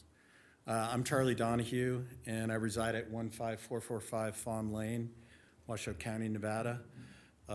My family and I are neighbors to Ken and Jan at APN 150-221-03.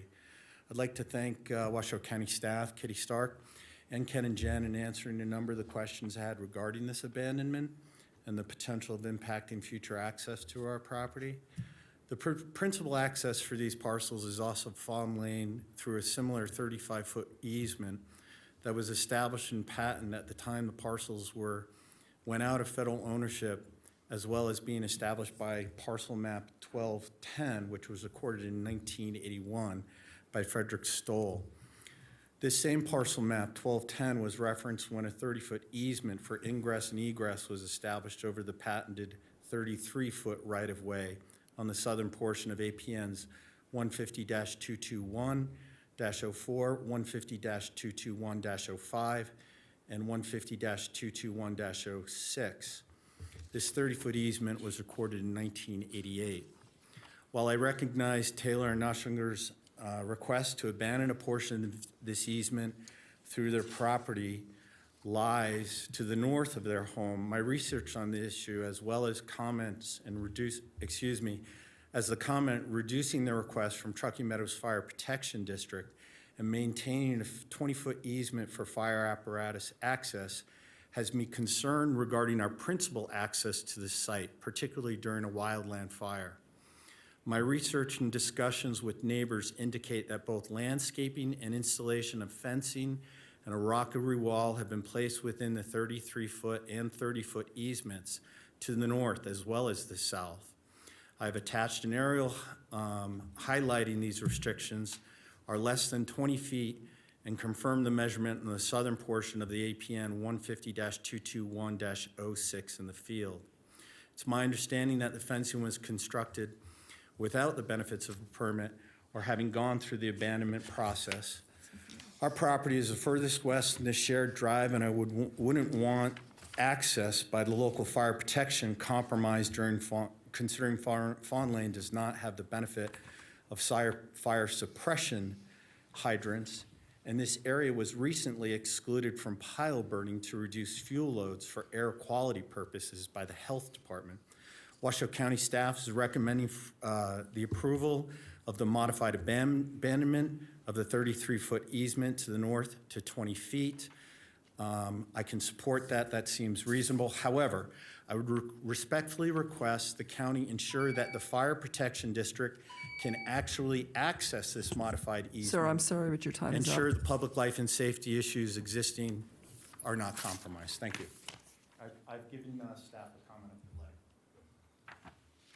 letter. I have no Commissioners, further any? public comment in chambers. And I have no hands raised via Zoom. Thank you, ladies. Seeing there's no further public comment, I will bring it back to the commission. Any questions from the commission at this point?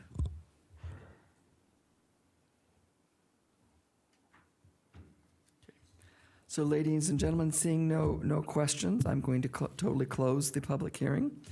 And I'm going to call for, is there any discussion or call for motions at this time?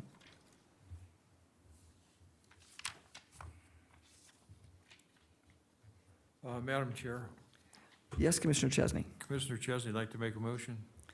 Please do so, Commissioner Chesney. I move that after giving reasoned consideration to the information contained in the staff report and information received during the public hearing, Washoe County Planning Commission partially approve with the conditions included in Exhibit A to this matter, abandonment case number WAB 21-0007 for Kendrick Taylor and Janet Nacklinger, to include the abandonment of 13 feet of a 33-foot public access easement, having made all three findings in accordance with Washoe County Code Section 110.806.20.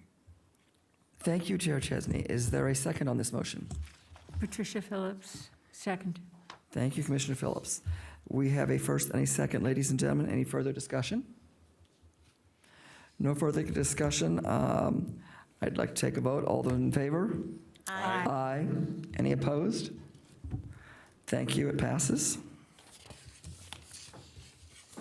Thank you, Katie.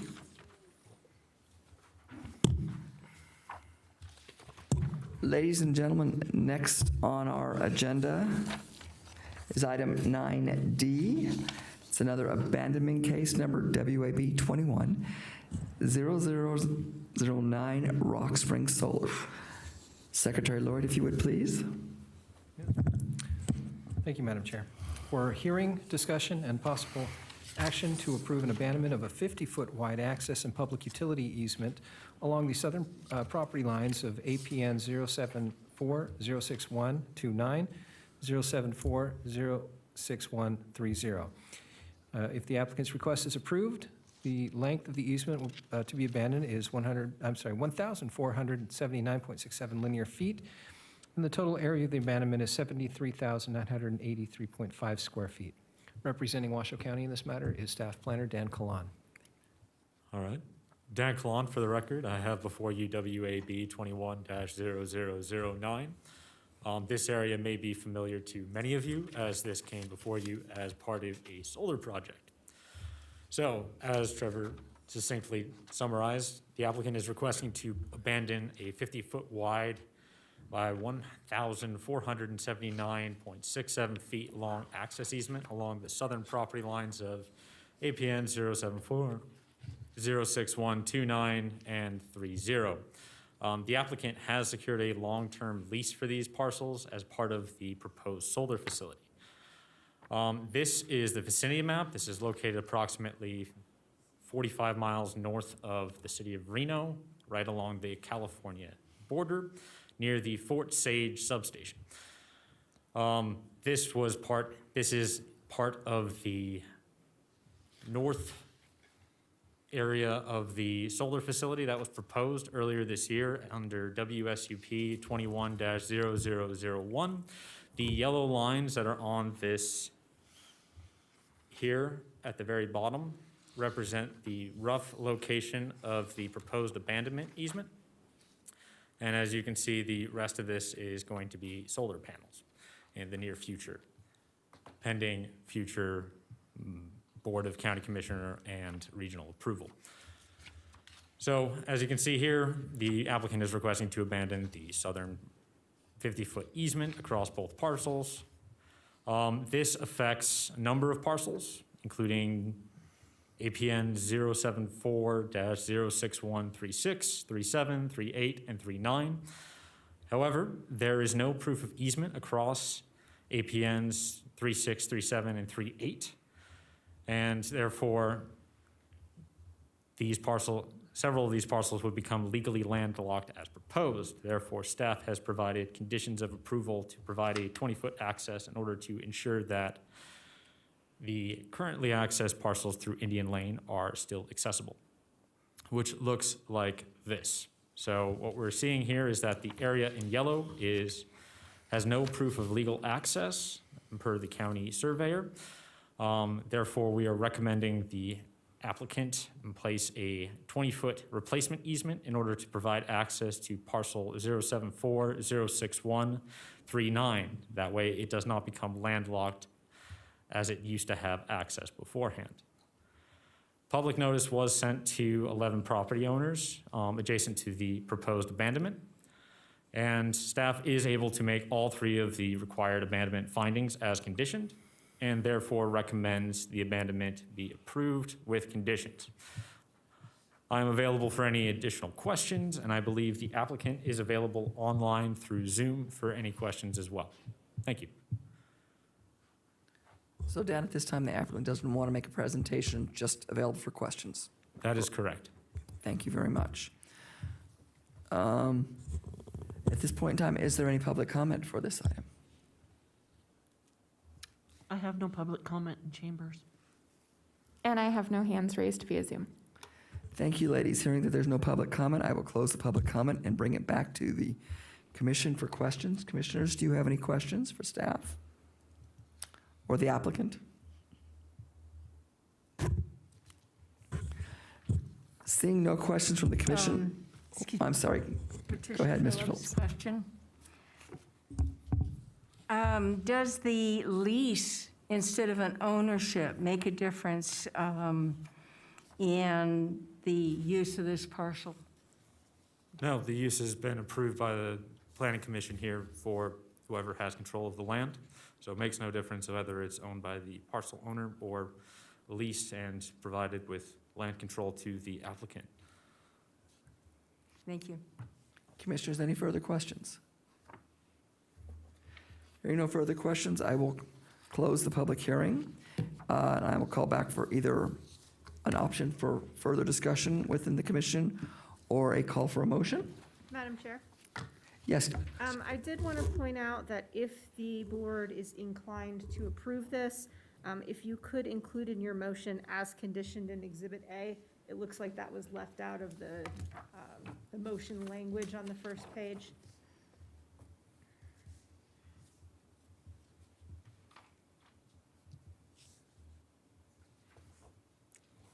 All right, I think it's Madam on. Chair. It's on. Yes, Commissioner. Chesney, Yes, Commissioner Chesney. I'd like to propose a motion.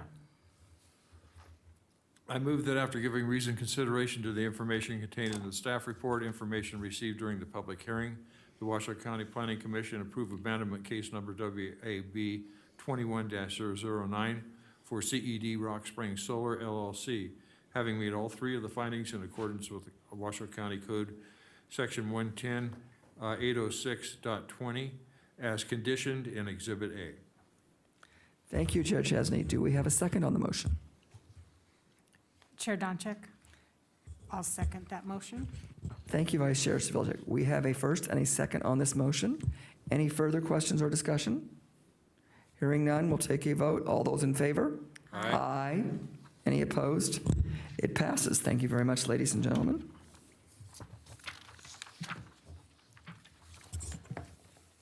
All right, ladies and gentlemen, next on the agenda is item 9E, Master Plan Amendment Case WMPA 21-0005, North Valley's CMA.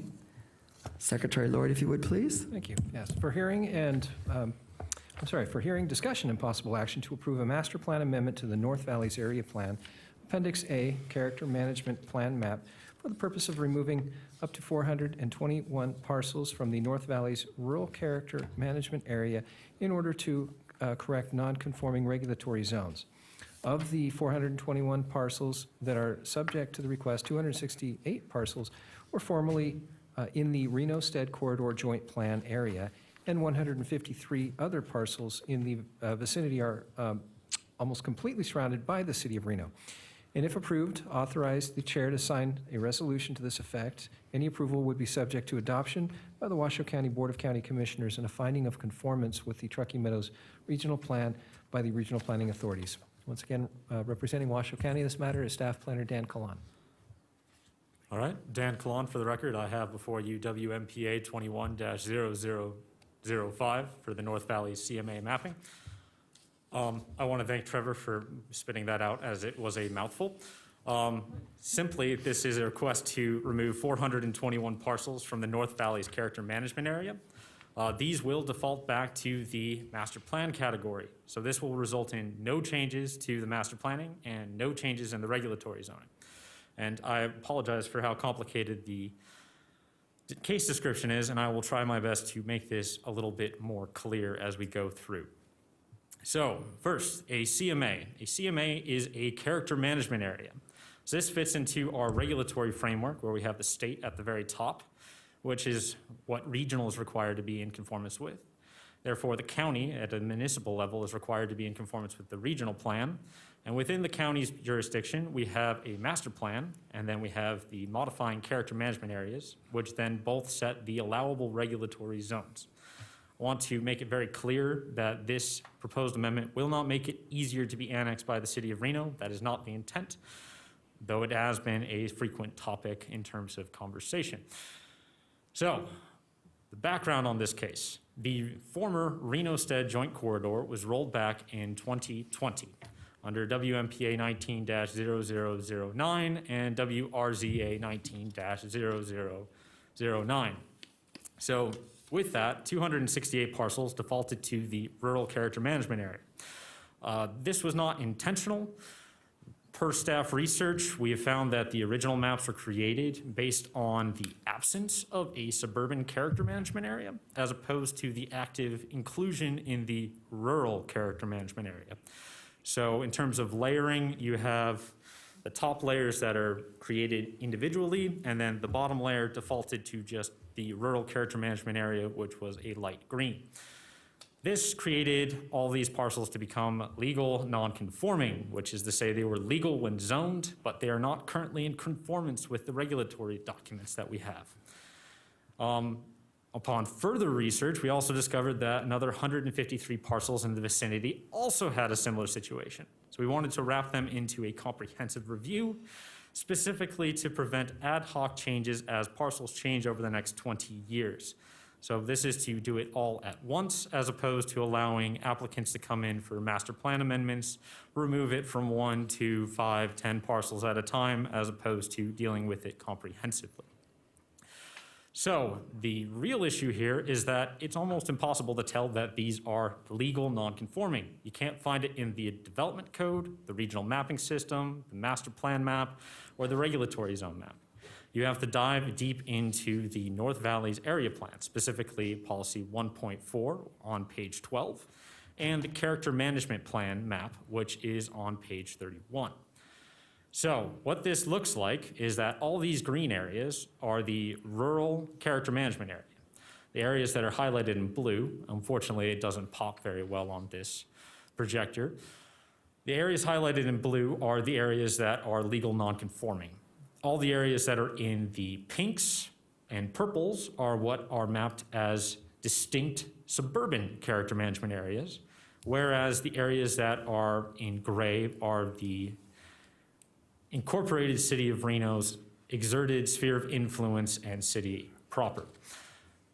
So just to put this into context, the light green over here, the yellows and reds over here and here are all high-density rural, low-density suburban, and medium-density suburban, as well as general commercial for the red.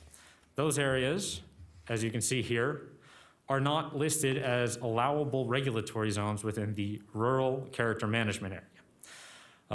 Therefore, they're all legal non-conforming. This affects 398 of the 421 parcels outright, and then another 9 are partially conforming, and there are 14 that are conforming because they are either public and semi-public facility, parks and recreation, or are currently zoned general rural in accordance with the rural character management area. To put this into context, the regional plan, which was passed in 2019, provided us with a series of tiers, which we are supposed to abide by in terms of prioritizing development. Regional Form Policy 1, 98% of growth must occur within the Truckee Meadows service area, as well as we needed to adopt the hierarchy of development. Washoe County has within its boundaries Tier 1, Tier 2, Tier 3, and rural area. Therefore, Tier 2 lands are the second highest priority for development over the next 20 years. As you can see here within the North Valleys, many of these parcels are located in Tier 2 areas, which is, oh, sorry, wrong one, which is this darker blue color and outlined in the yellow. These areas are likely to have experience development pressures within the next 20 years, and it is the position of regional and the county that these are areas that are to be prioritized for development. Therefore, removing the rural character management area will prevent that ad hoc approach that we wanted to avoid. So, staff went out and consulted the community. We held 3 neighborhood meetings, 2 virtual and 1 in person. The first on July 28th, where we covered concerns over annexation, affordable housing, and a recommendation for a new rural character management area. Then on August 4th, also virtual, there were concerns listed over staff's lack of support to create a new rural character management area, which we'll discuss the next slide. Concerns over being cut out of the process and not heard, as well as a desire to maintain Horizon Hills subdivisions within the rural character management area. And then the final set of hearings were held on August 9th, where we primarily clarified the legal nonconformance and its effect on potential sale prices of property. Generally speaking, staff found that the public was supportive of the removal of the rural character management area from all affected parcels outside of the Horizon Hills subdivision. Therefore, staff has come up with 4 possible options for the Planning Commission. The first is just to remove the rural character management area from all 421 parcels. This makes it simpler, it's much easier to deal with, and everything defaults back to the normal master plan regulatory zones that are outlined in Article 106. However, staff is also supportive of the removal of the rural character management area from all parcels outside of the Horizon Hills subdivisions, which amounts to 253 parcels, as this improves the condition of legal nonconformance, while Horizon Hills is also in a regional land designation Tier 3, and also incorporates the feedback from the public. Staff does not want to have the Planning Commission consider option 3, creating a new rural character management area, as that would require additional hearings, visioning, master planning, and that is more of the role of the master plan update, and therefore not wanting to duplicate resources at this time. And the last option is no change, which is we maintain all of the legal nonconformance, which staff would like to avoid. Therefore, staff is able to make all 5 of the 5 required findings, as well as the 3 required findings within the North Valleys area plan for both option 1 and 2, and therefore recommends that the Planning Commission consider both option 1 and option 2 as outlined below. Specifically, option 1 deals with resolution attachment A, and option 2 deals with resolution attachment B. What that looks like is option 1 here. We have all the orange parcels become no character management area. They just go back to the normal master planning. No changes occur whatsoever in terms of the day-to-day use or planning of these parcels. Whereas option 2, we remove Horizon Hills subdivision from the no character management areas that were originally proposed, and they just stay in the rural character management area and are still legal nonconforming with the wishes of the attending public to the neighborhood meetings. Therefore, I've provided 2 possible motions for your consideration, option 1 and option 2. And I'm available for any questions, as is Chris, my co-worker. Thank you. Thank you, Dan. Is there any public comment at this point, ladies?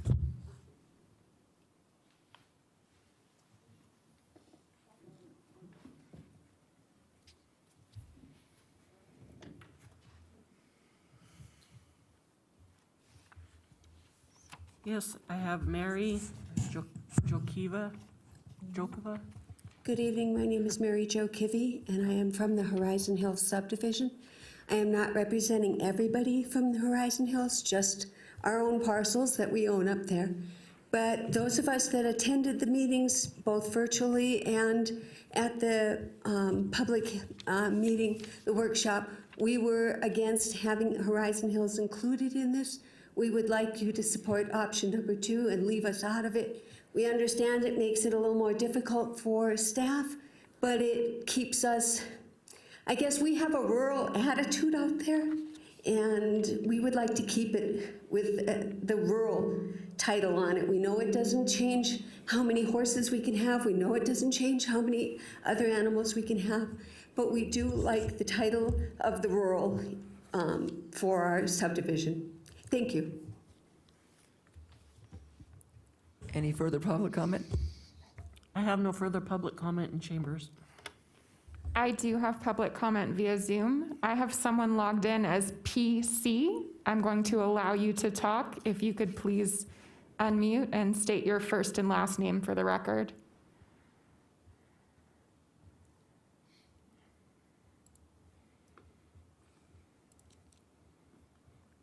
Again, that was PC. I'm going to ask you to unmute.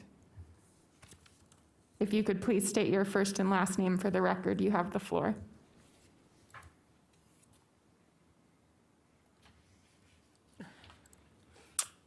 All right, I'm going to move along to the next person. We'll come back. Andy Gordon, I'm going to allow you to speak. If you could unmute and please state your first and last name for the record.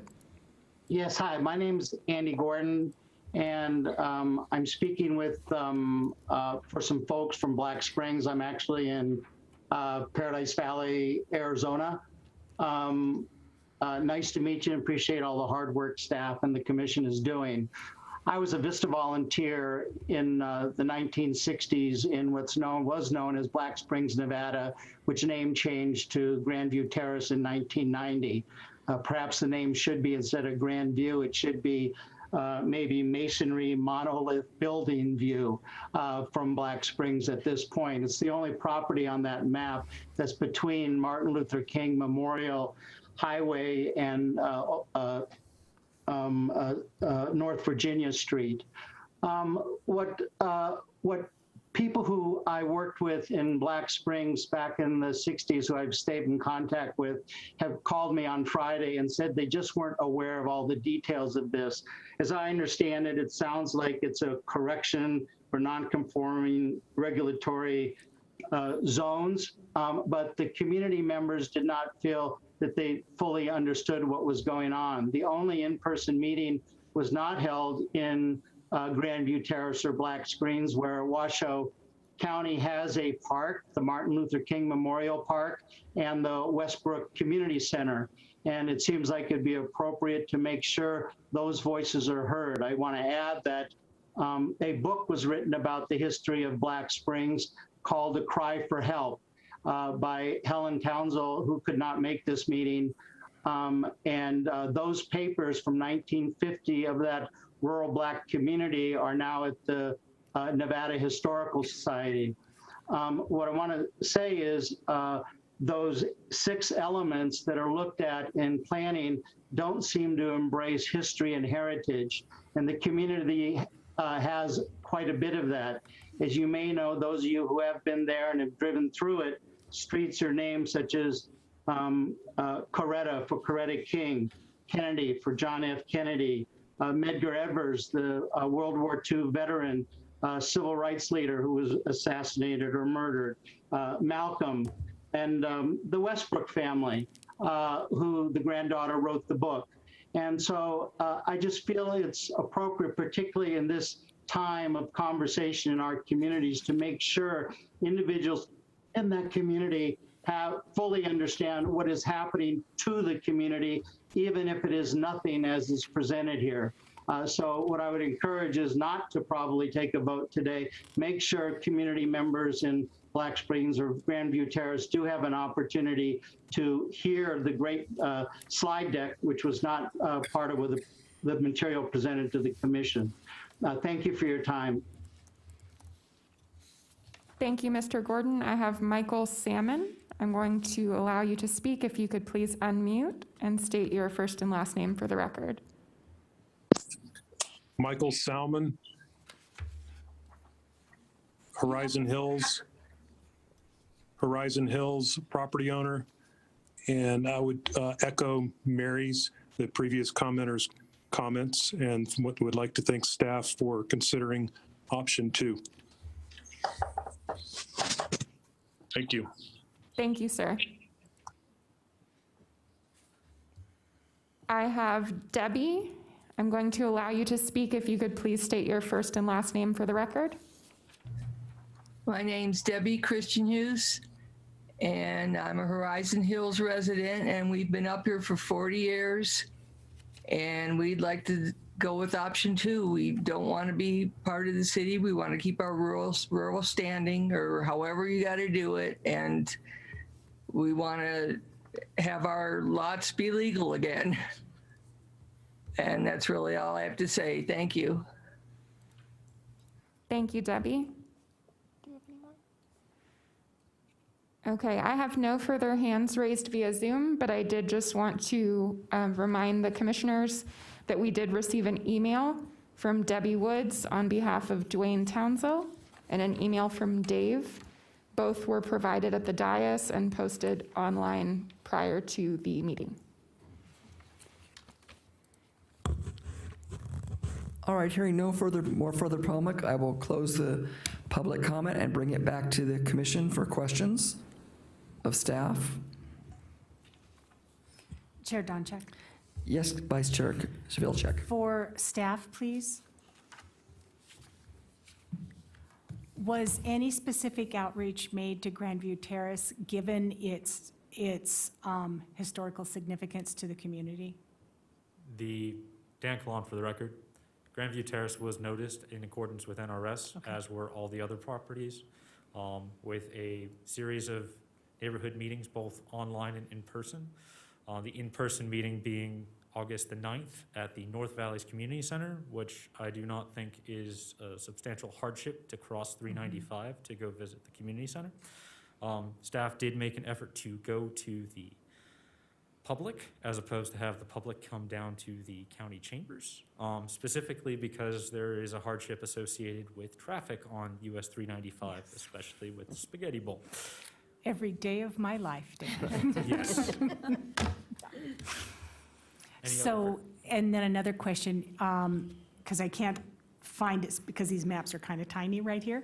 Is Grandview Terrace in Tier 2, Tier 1 or Tier 2? Could you, thank you, Lacey.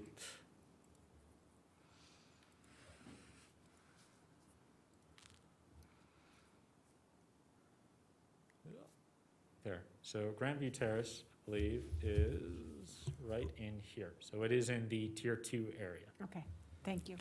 That's what I thought, but I wanted to make sure. And as you noted, maybe, I mean, I certainly can't, because I'm just the planning commissioner here, but if you could share this information with the residents of Grandview, that there would be no changes in their zoning and stuff, I think that would put a lot of people at ease. We would be happy to. Thank you. Yes, Commissioner Fleck. What is the cost differential between option 1 and option 2, as far as staff time is concerned and complexity of doing one versus the other? Dan Kalon for the record. It's very difficult to determine what the future staff costs would be in terms of going back and forth between option 1 and option 2. Staff does note that option 2 deals with the fact that Horizon Hills is in a regional Tier 3 zone, so it is unlikely that a master plan amendment would be contemplated within the near future. Therefore, it's unlikely to cause staff headache, heartache, or additional time.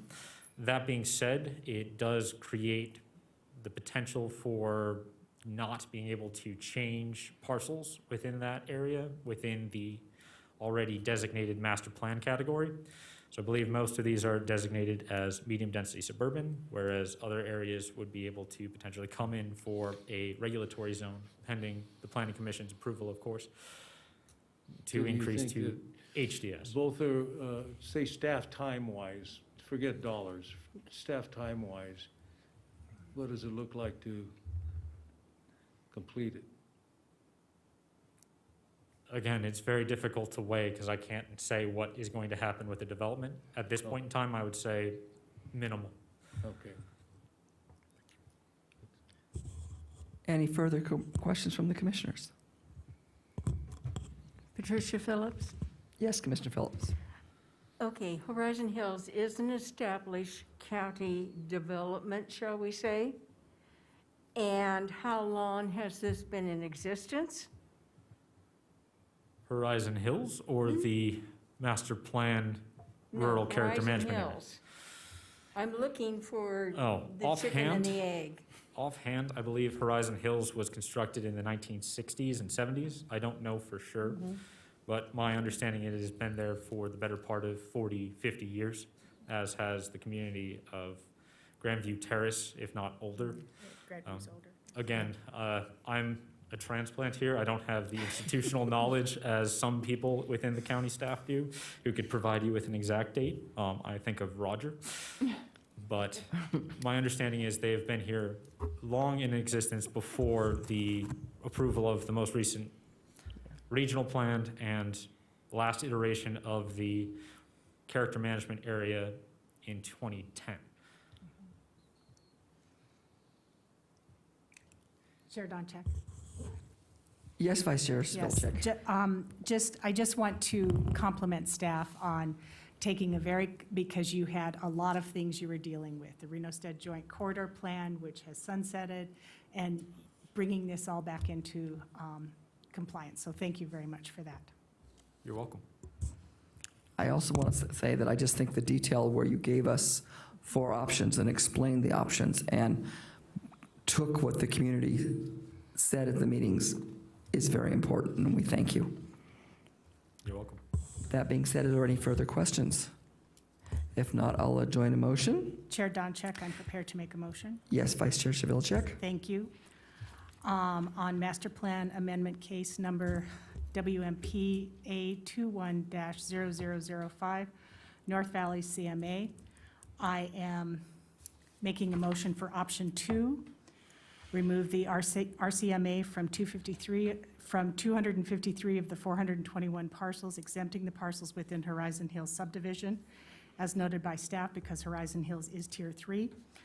I move, after giving reasoned consideration to the information contained in the staff report and information received during the public hearing, the Washoe County Planning Commission adopt the resolution contained as Exhibit B of the staff report to amend the master plan as set forth in the master plan amendment case number WMPA 21-0005, having made at least 3 findings of the following 5 findings in accordance with the Washoe County Code, Section 110.820.15, parenthetical D, and having made all the required North Valley's area plans finding, I further move to certify the resolution in the proposed master plan amendments in WMPA 21-0005 as set forth in this staff report for submission to the Washoe County Board of Commissioners, and authorize the chair to sign the resolution on behalf of the Planning Commission. Thank you, Vice Chair Spilczyk. Do we have a second? Commissioner Nelson will second. Thank you, Commissioner Nelson. We have a first by Vice Chair Spilczyk and a second by Commissioner Nelson. Any further discussion or questions? All those in favor? Aye. Aye. Any opposed? It passes. Thank you, ladies and gentlemen.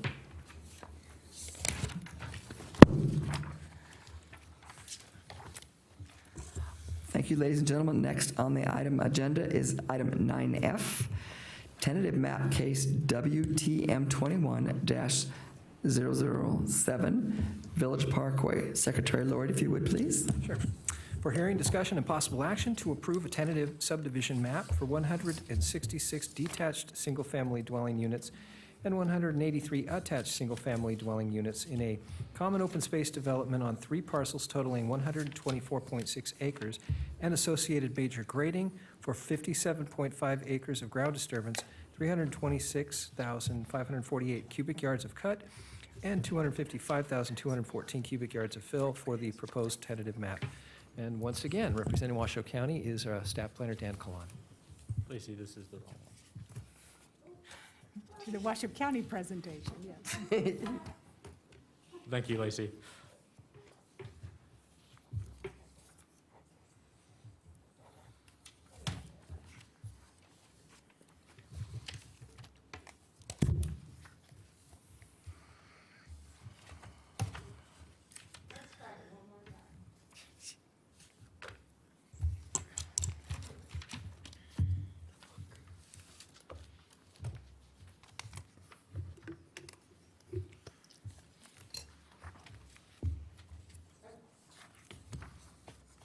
All right, Dan Kalan for the record, once again, WTM 21-007 for Village Parkway.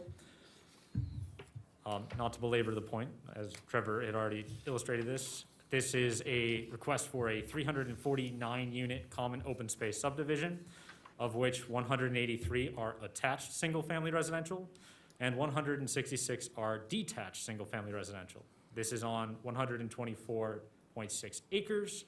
And there is also a request for major grading, including 57.5 acres of ground disturbance, 326,548 cubic yards of cut, as well as 255,214 cubic yards of fill, and a separate but dependent director's modification of standards for height changes of more than 10 feet. So this is the illustrative site plan. As you can see on the south, which is to your left, we have the attached units, and to the north, on your right, we have the detached units. We also have some areas that are cut out for detention and retention to the east and west of the site, respectively. Okay, so this plan has gone through substantial revisions based on input from both staff and the public. The applicant has gracefully allowed us to have 2 CAB meetings, one in April where we discussed trails, landscaping, and cul-de-sac design, as well as another in May of this year where we discussed turn lanes, trail access, pedestrian safety, and affordability. And the applicant took it upon themselves, in the light of the cancellation of CAB this past month, to initiate a neighborhood meeting that happened on August 23rd, which discussed building heights, potential for fire apparatus, and HOA management. Which is to say that there's been a lot of input, and a lot of that input has been incorporated. We have incorporated buffering and landscaping to help deal with the public concerns about noise and looking over the fences. We have seen the cul-de-sac be redesigned and connected to the main street network. The applicant has included a turn lane as per RTC, as well as the concerns brought up by the public. There's a condition for a flashing crosswalk location to be determined based on a pedestrian access plan, as well as the perpetuation of the existing social trails. The applicant has worked with staff and the public in order to increase the compatibility of design for this proposed subdivision. So going through this, we start our analysis. First, single-family attached and single-family detached are both allowed uses in high-density suburban regulatory zoning. Want to clarify, there's no multifamily proposed in this development, and multifamily is not permissible in high-density suburban regulatory zones.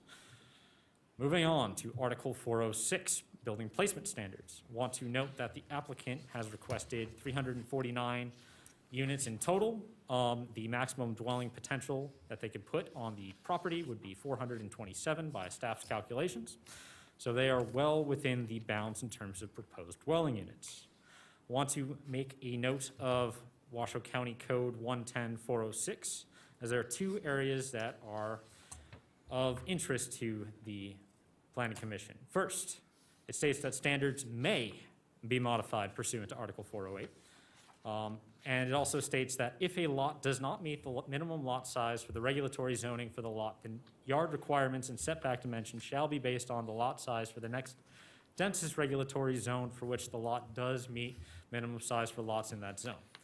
Which is to say, if we are going to do, as this one is considered, a common open space development, Anything that is less than 5,000 square feet would move to what we have for setbacks for low-density urban, which is captured in this table at the bottom of this slide.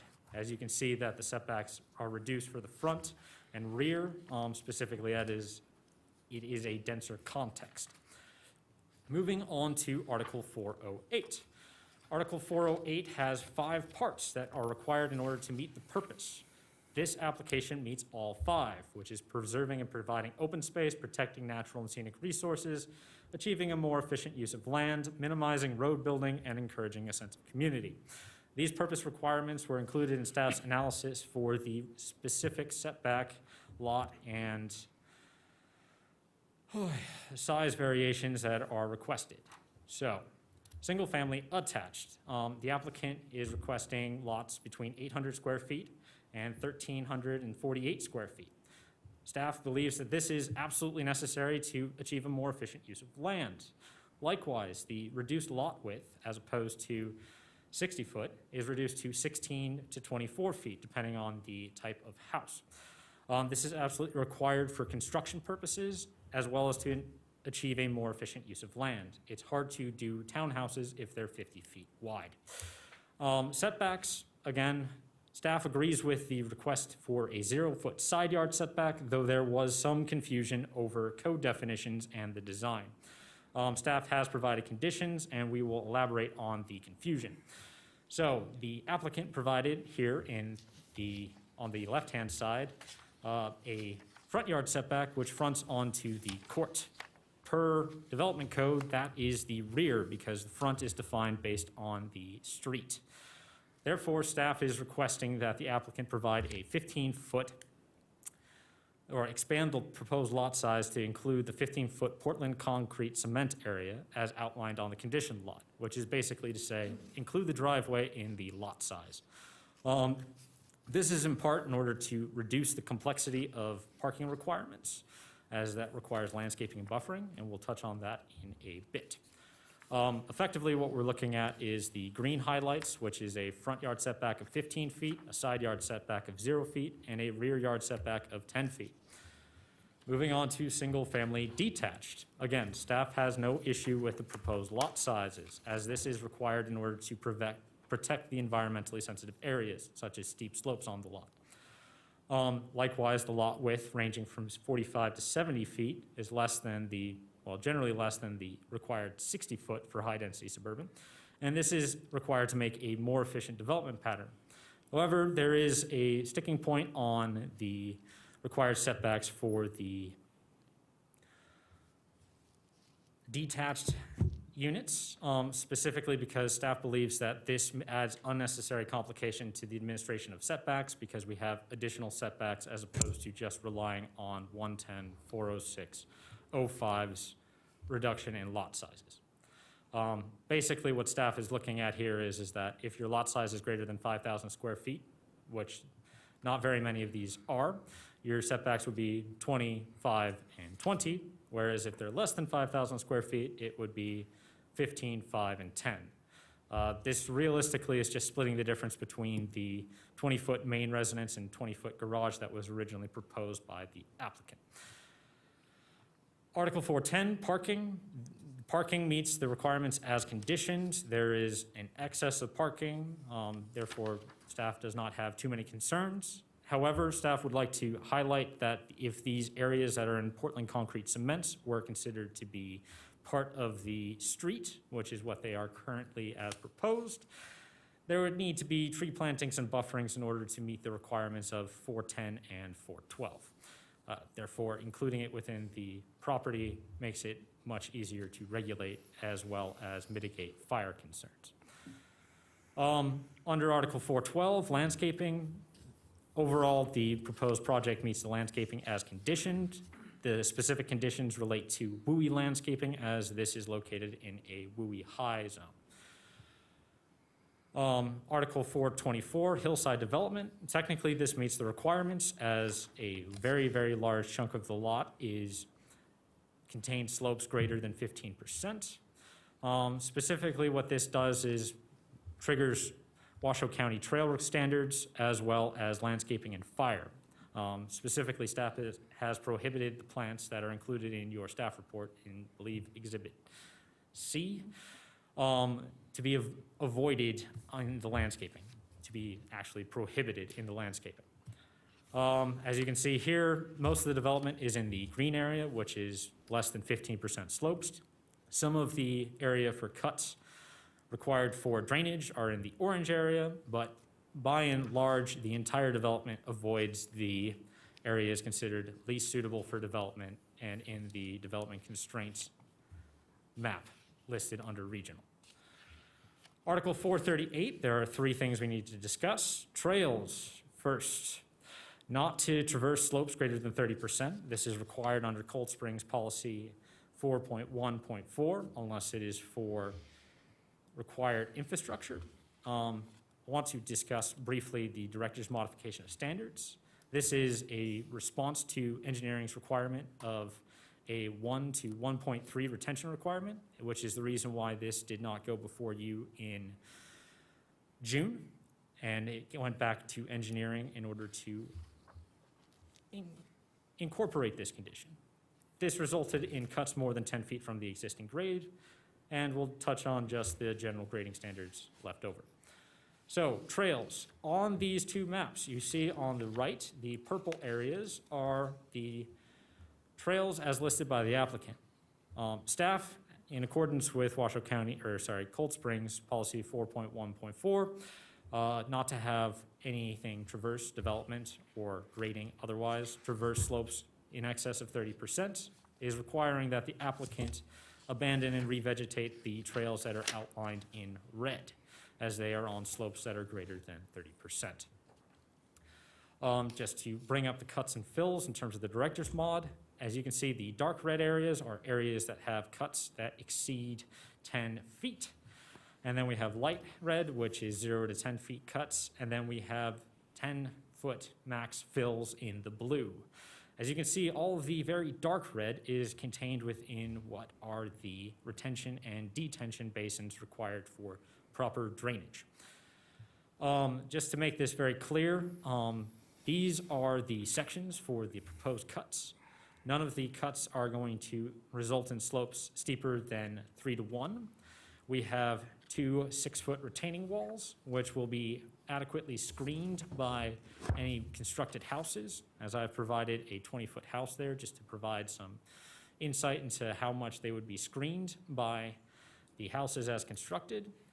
The intent of this is to create a more natural slope as it meets the 3 to 1 slopes above the areas of cut, so it catches it up, making it look a little bit more natural than, say, doing a series of terraces on the hillside.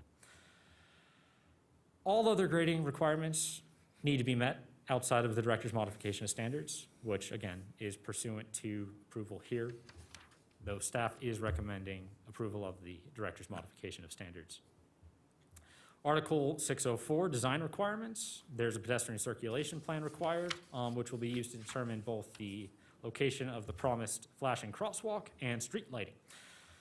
Now moving on to the reviewing agencies. Water rights have been secured from outside the Cold Springs hydrographic basin as required per state water rights. And there has been an intent to serve for 46.3 acre-feet annually from Great Basin Water Company. NDOT has requested an updated traffic study. This is included in the conditions under the engineering conditions. RTC Washoe requested a 340-foot northbound to westbound turn lane. This is included in the current plans under the revision. Originally, this was not in the first set of plans that was planned to go to the Planning Commission in June. And engineering provided normal street and sidewalk standards. Fire and EMS, I noted before, this is in a high WUI zone, and therefore we've provided conditions to mitigate the issues of plants and landscaping in this zone. The EMS response time meets the requirements under the land use and transportation element, and they've provided conditions related to street addresses and being labeled on the curb. Washoe County School District has stated specifically that they are not projected to have a significant impact on enrollment at North Valley's high school. However, they did provide this projected capacity, which shows in excess of 100%. Reviewing agencies for natural resources, we see NDOW, Wildlife Mitigation Plan, Parks has provided conditions related to fill, and we reached out to U.S. Army Corps of Engineers. Health, we dealt with air quality management. Environmental requires community water and sewer, and there's capacity within the sewage treatment plant. Staff provided notice to 126 property owners within 500 feet of the site, and is able to make all 10 of the required findings. Staff wants to specifically make note that finding 4, availability of services, specifically refers to availability of sewer facilities under Article 702. Therefore, staff recommends that the Plan Commission approve with conditions, and I provided a motion for your approval, and I'm available for any questions, though I do need a breath. Thank you, Dan. Is there a presentation from the developers? Good evening. For the record, Mike Raley with Christie Corporation here representing Lifestyle Homes. With me tonight are Bob and Peter Lissner with Lifestyle, as well as Robert Jalou and Paul Salegi, our engineering team via Zoom. Dan did a great job in his presentation. My first few slides will be a little bit repetitive of that, so I'll kind of skip through. We all know where it is. Just to give you a sense, if you haven't had a chance to go and look at the site, these are some pictures of the existing conditions. As you can see, it's definitely flat terrain along the roadway, and then it increases as you go up towards the ridgeline, which we're avoiding. That shot there on the left is taken right along Village Parkway itself, and then both of those are actually taken along Village Parkway looking across the project site. As Dan mentioned, the site plan, that we have worked very closely with staff and the CAB and the citizens to make the revisions that are before you tonight. I think we've come to a plan that really is much better than what was originally proposed. If you look at the plan, the previous slide, and were to superimpose it over this, you'd see that it basically falls all within that orange area, which is the zoning boundary, and we're staying out of, once again, that hillside area. Just some considerations. We think that this is a great project in terms of providing a real mix of unit types that will provide for some new housing opportunities, some more attainable housing opportunities in the North Valleys. The hillside areas will get not only protected as open space, but all the trails, as Dan mentioned, will be perpetuated. That was a big issue with the neighbors to be able to get up there, including ATV access will be perpetuated. The townhome units will have garages. I want to stress that these are not apartments, they're townhomes. The landscape and street improvements will occur, and we're well below what would potentially be allowed within the zoning district. We're not looking to maximize this, but we are looking to provide that unit mix that we think makes sense for the market. Dan mentioned the conditions on setbacks, and we do request one minor modification to the setbacks. And it's really not a modification, it's a simplification of what's in there now. If you look for the single-family detached units, there's 2 sets of setback standards. We would propose just to have one, and the reason being, the second one really only applies to a handful of lots when you get corner lots, for example, and we think it's just cleaner and easier to have one acceptable setback for all the lots. It also allows us the ability to provide more variation in setback on the streetscape and create a more interesting streetscape within the project itself. We have presented this to staff, and staff has indicated that they do not have objection to this modification. Dan did a good job of going through all the stats and figures. I won't bore you too much, but when you look at the gross density of this project, it's only 2.8 units per acre, well within the allowed density. 78% of the site is actually preserved as open space with this plan. Dan did mention that we went to the CAB twice and had a community meeting. The CAB did vote unanimously in support of this project, and we've received very positive feedback at our community meeting as well, and we're actually thanked for many of the changes that we had made. So with that, I'll wrap up my presentation, and we're all available for any questions that you might have. Thank you very much. Is there any public comment at this time? I have no public comment in chambers. And I see no hands raised via Zoom. Thank you. At that point, we'll close public comment, bring it back to the commission for any questions of staff or the applicant. Yes, Commissioner Phillips. My question is basically, first of all, I like that it's the lower cost and that you have targeted a need that we have for this area in the building. My question would be about the height of the attached homes. Washoe County Planning, Dan Kalan. High-density suburban has a maximum height of 35 feet. So it cannot exceed 35 feet. And I will defer to the applicant for specifics on the specific houses. Once again, for the record, Mike Rayleigh. These will be, the townhome units, which will be obviously the tallest units, are 2-story units. So we're not proposing any 3-story units. Good. Thank you. Any further questions from the commission? Chair Donchik. Yes, Vice Chair Shabilchik. Thank you very much. So I guess I'll start with staff. Way back in the day, and maybe this is more to Mr. Lloyd, we used to have in all of our applicant packets, or the packets that were before us, an approved but not yet built. Yes, I do apologize. I don't believe that was added to the current So if we applicants, could get back in Yes. that practice. but we will make sure that happens. And then, so Dan, that wouldn't be for, that would be for Mr. Lloyd. So this is for the applicant? And maybe staff, but if somebody could recall, and maybe you would have a better idea of this. Lifestyle Homes has brought before the Washoe County Planning Commission more times than I can remember, that I can actually count, how many changes, master plan amendments, tentative map changes and stuff. How much more are we going to have to endure?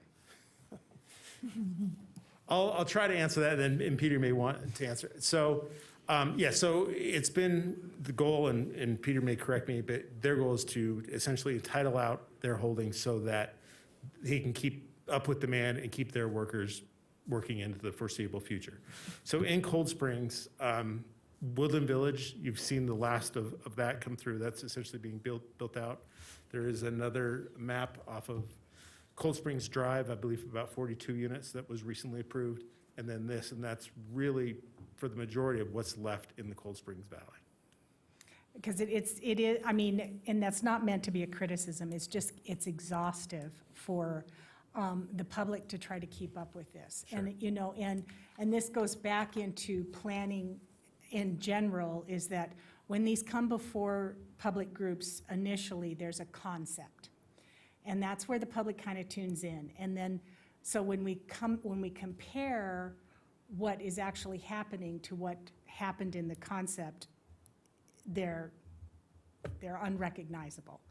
And so in terms of, I just implore that developers and planning staff and stuff is just to remember the need for the public input, particularly since the CAB's response has been curtailed significantly. So Sure. I am happy to say that, like I say, this went to the CAB twice. And I then appreciate additional that. I community, do so- appreciate, but there are no more CABs. At this point.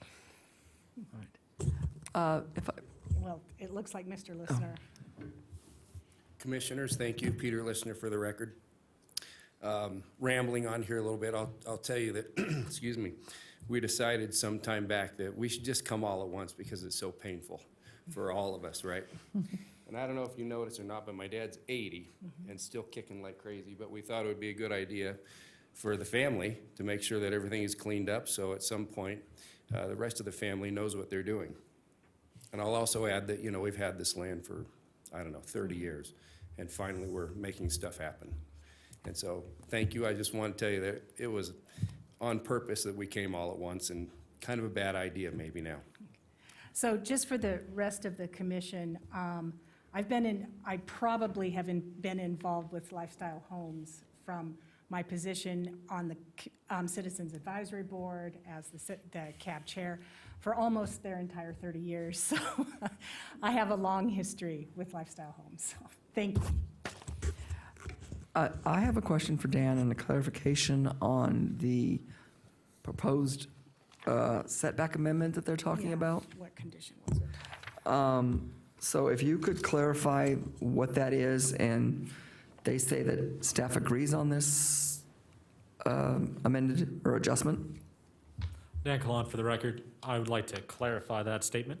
Staff is of the opinion that it is cleaner to have it go to code, as special setbacks are generally speaking confusing for people who buy the houses 20 years down the line. However, that being stated, staff has no issue in terms of health, safety, or welfare in terms of modifying the setbacks as proposed by the applicant. Staff recognizes that there are a variety of needs in terms of evaluating setbacks. Some of those are regulatory in terms of ease of regulation. Some of those are economic in terms of building houses affordably. And some of those are aesthetic, which having modified setbacks that are on average 15 feet might actually improve. So it is the opinion of staff, based on the staff report, that it is easier to administer the setbacks as proposed. However, staff has no strong objections to what has been proposed by the applicant. Dan, what we need a clarification is what exactly is this one proposed, to put it on the record? Because it was detached family, if I'm correct. And the original for staff was under 5,000 feet was 15 front, 5 side, and 10 rear. And then if it was over 5,000 to 9,000, it was 20 feet to the front, 5 to the side, and 20 to the rear. So are they proposing that we only use the one under 5,000 and not use the second proposed set I of? believe that they are requesting that this specific language in their presentation is included, which is a front yard setback shall be allowed for articulation to maintain a minimum of 10 feet with an overall average of 15 feet, and then leave the side and rear at 10 feet, which would be in accordance with what they originally requested in their application, which was a front yard setback of 10 feet with a 20-foot setback for a garage. I'm very confused because in your staff report, I am requesting that it be defaulted back to specifically what is under 110-406-05, Table 1, Table 1, Part 1 through 4. Dan, if you could point that out in your staff report so we know exactly what we're looking at. I'm sorry, but it's a little confusing. And then if Mike would also do the same. Yeah. I believe it's stated 1.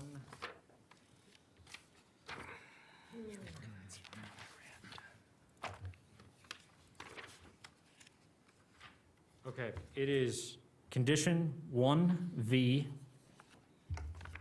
2, and then both 1 and 2 underneath 1V2, and then 1, 2. I believe it is on page 8 Of Exhibit A. of Exhibit A, yes.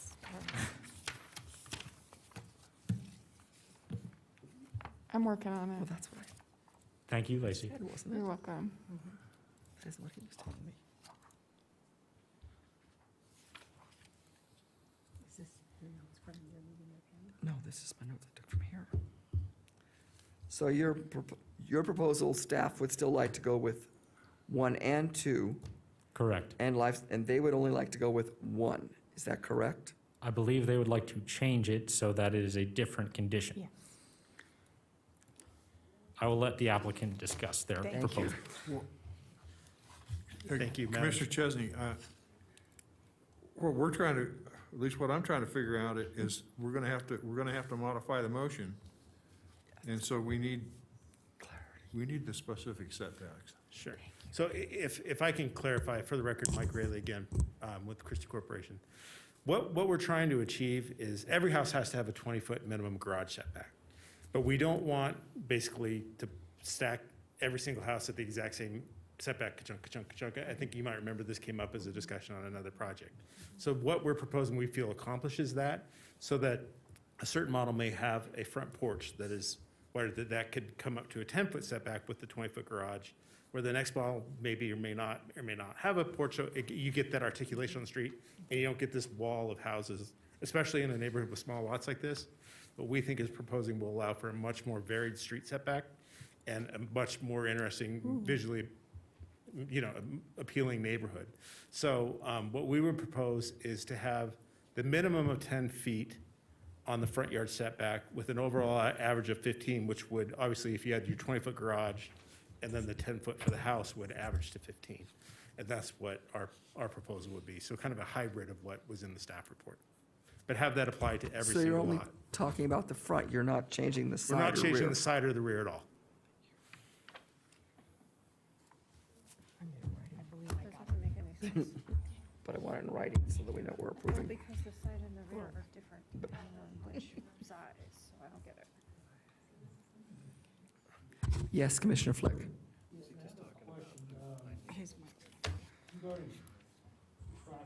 Commissioner Flick, is your mic on, sir?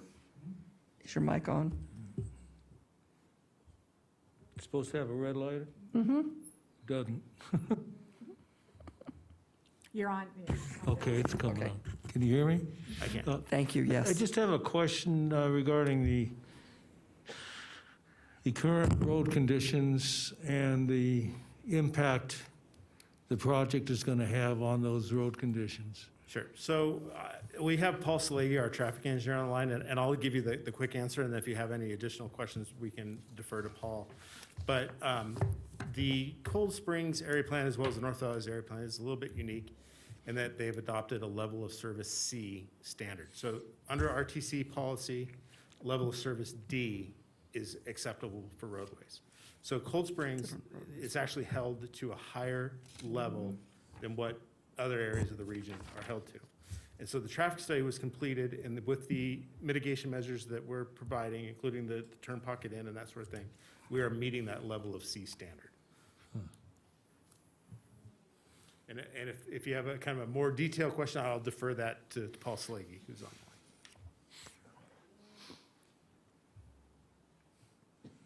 line. Any further questions, commissioners? Yes, Commissioner Flick.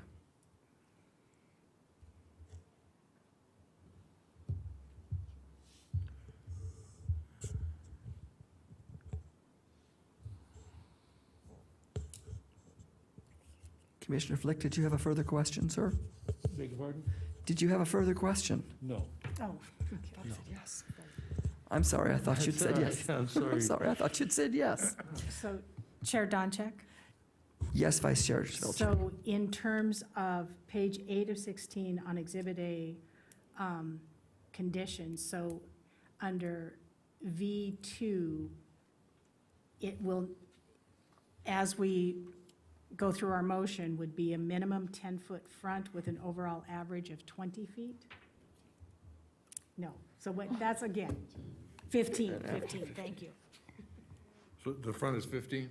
Average, Average, overall Right. average. Okay, overall average. so that's one. For properties of less than 5,000 square feet. Correct. Yeah. Or do you want, Thumbs up. Dan, Come on, help for us the out here. record, We're trying I to figure believe this it out. is, can we actually just copy and paste it into this? So that way we have it? Oh, no, this is a PDF. It is for all detached, Right. single-family residences, It's just the detached. just the correct. detached. The attached, there are no changes. changes. What did you want me to do, Dan? I still don't get it, Trevor. So then I guess, just so I'm really clear, is V 2.1 Excuse me. which is for properties less than 5,000 feet. No changes to properties between 5,000 and 9,000 square feet, No, all as detached. proposed by the developer. I believe it's all detached.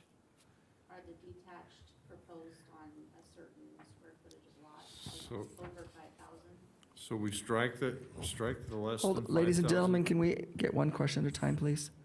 So, So Commissioner Nelson, you were making, I was just wondering if we could clean it up a little bit and saying that the detached, proposed detached parcels are on greater than 5,000 square feet?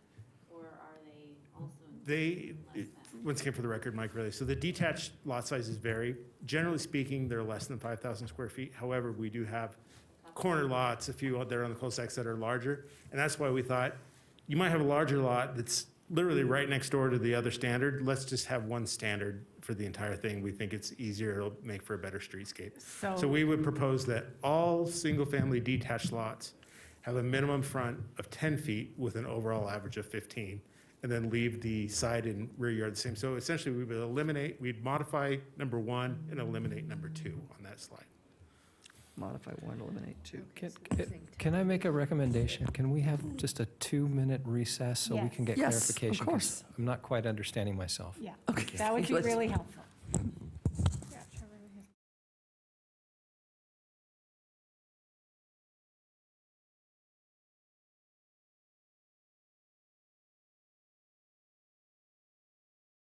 Sorry.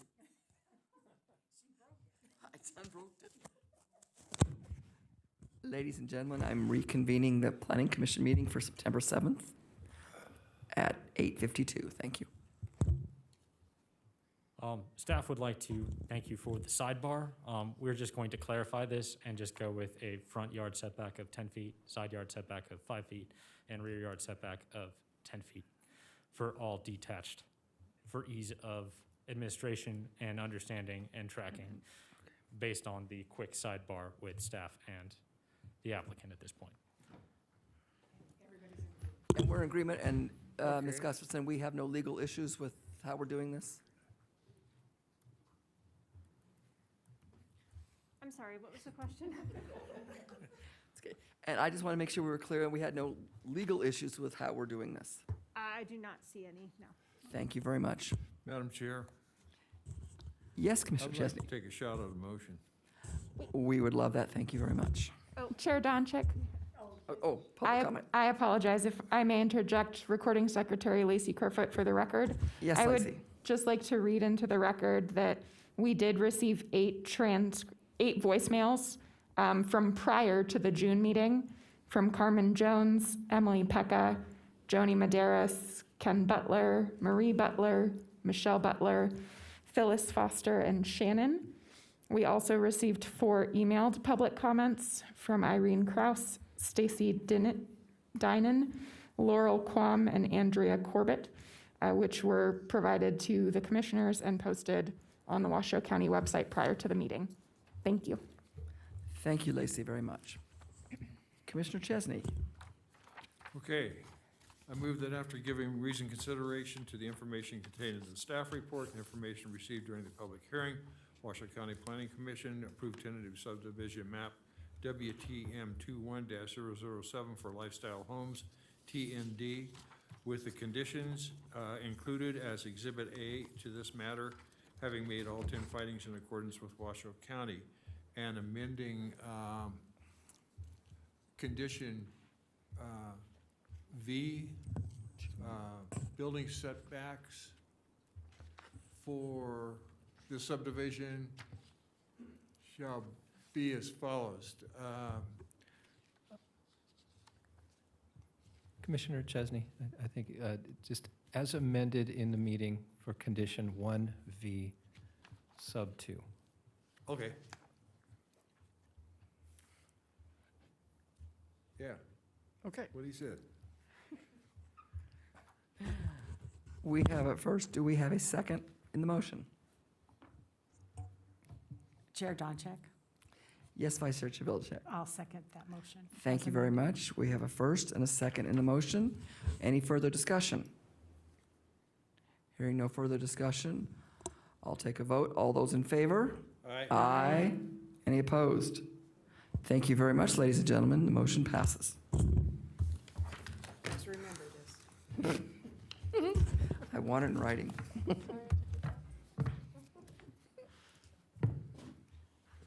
Simple question. Oh, my gosh. We do due diligence. Okay, ladies and gentlemen. Sorry, I have to get it back to my agenda. I apologize. At that point, that ends item 9. We are on to item 10, chair and commission items. First one is Item 10A, any suggestions for future agenda items, ladies and gentlemen? Chair Donchek, Yes, Vice Chair Chigglesworth. just a reiteration of the plan but not yet built in all the, everything that's submitted to us. Thank you. Thank you. Anybody else with any future agenda items? All right, thank you. Moving on to item 10B, any requests for information from staff at this point? Chair Donchek. Yes, Vice Chair Chigglesworth. Thank you. Information from staff with Planner Young's presentation, if we could get an email link with not only to the website, but the reference to the forums and everything that has transpired before any public engagement has taken place, because there's a considerable amount of work that we've not had any access to, nor has the public. Apologize, can I get a little more clarification? Well, in terms of, Mr. Young said, well, it's in there, it's in there. This is, and you can have access to everything that the steering committee, the scoping, all of that, is that if we could have links to that very soon, so we can see what has transpired. Please. Okay, so thank you. And before we go any further, I want to apologize to everyone. I forgot to ask about disclosures Well, during any of our, We're good. it's okay. I will just comment that if anyone, even if the chair doesn't ask, if anyone has a disclosure, please make yourself known during all. We're public usually, we're hearings. pretty good, but I just went. Thank you. So, okay, so I guess we finished item 10. Item 11, directors and legal counsel items. Any report on previous commission items? Yeah. Secretary Lloyd. Thank you. I'm sorry, I have a couple items to report on. The Silver Hills tentative map appeal was heard by the county commission, and the appeal was approved. Therefore, they approved the tentative map. Also, the county commission, as you may be aware, dissolved the cabs in their current format. We don't have any details in terms of what it's going to look like in its reconstituted form, but we will bring that to a future planning commission agenda for more information. Thank you, Gerald. Ms. Gustafson, any legal information at this, or updates at this time? No, I have no updates. All right, thank you very much. Closing that, going on to public comment. Do we have any more public comment, ladies, at this time? I have no public comment in chambers. And none via Zoom. Hearing no more public comment, I close that item. And ladies and gentlemen, we're up to the motion to adjournment. Chesney, move to adjourn. Ladies and gentlemen, I don't think we need a second. We are adjourned. Thank you very much.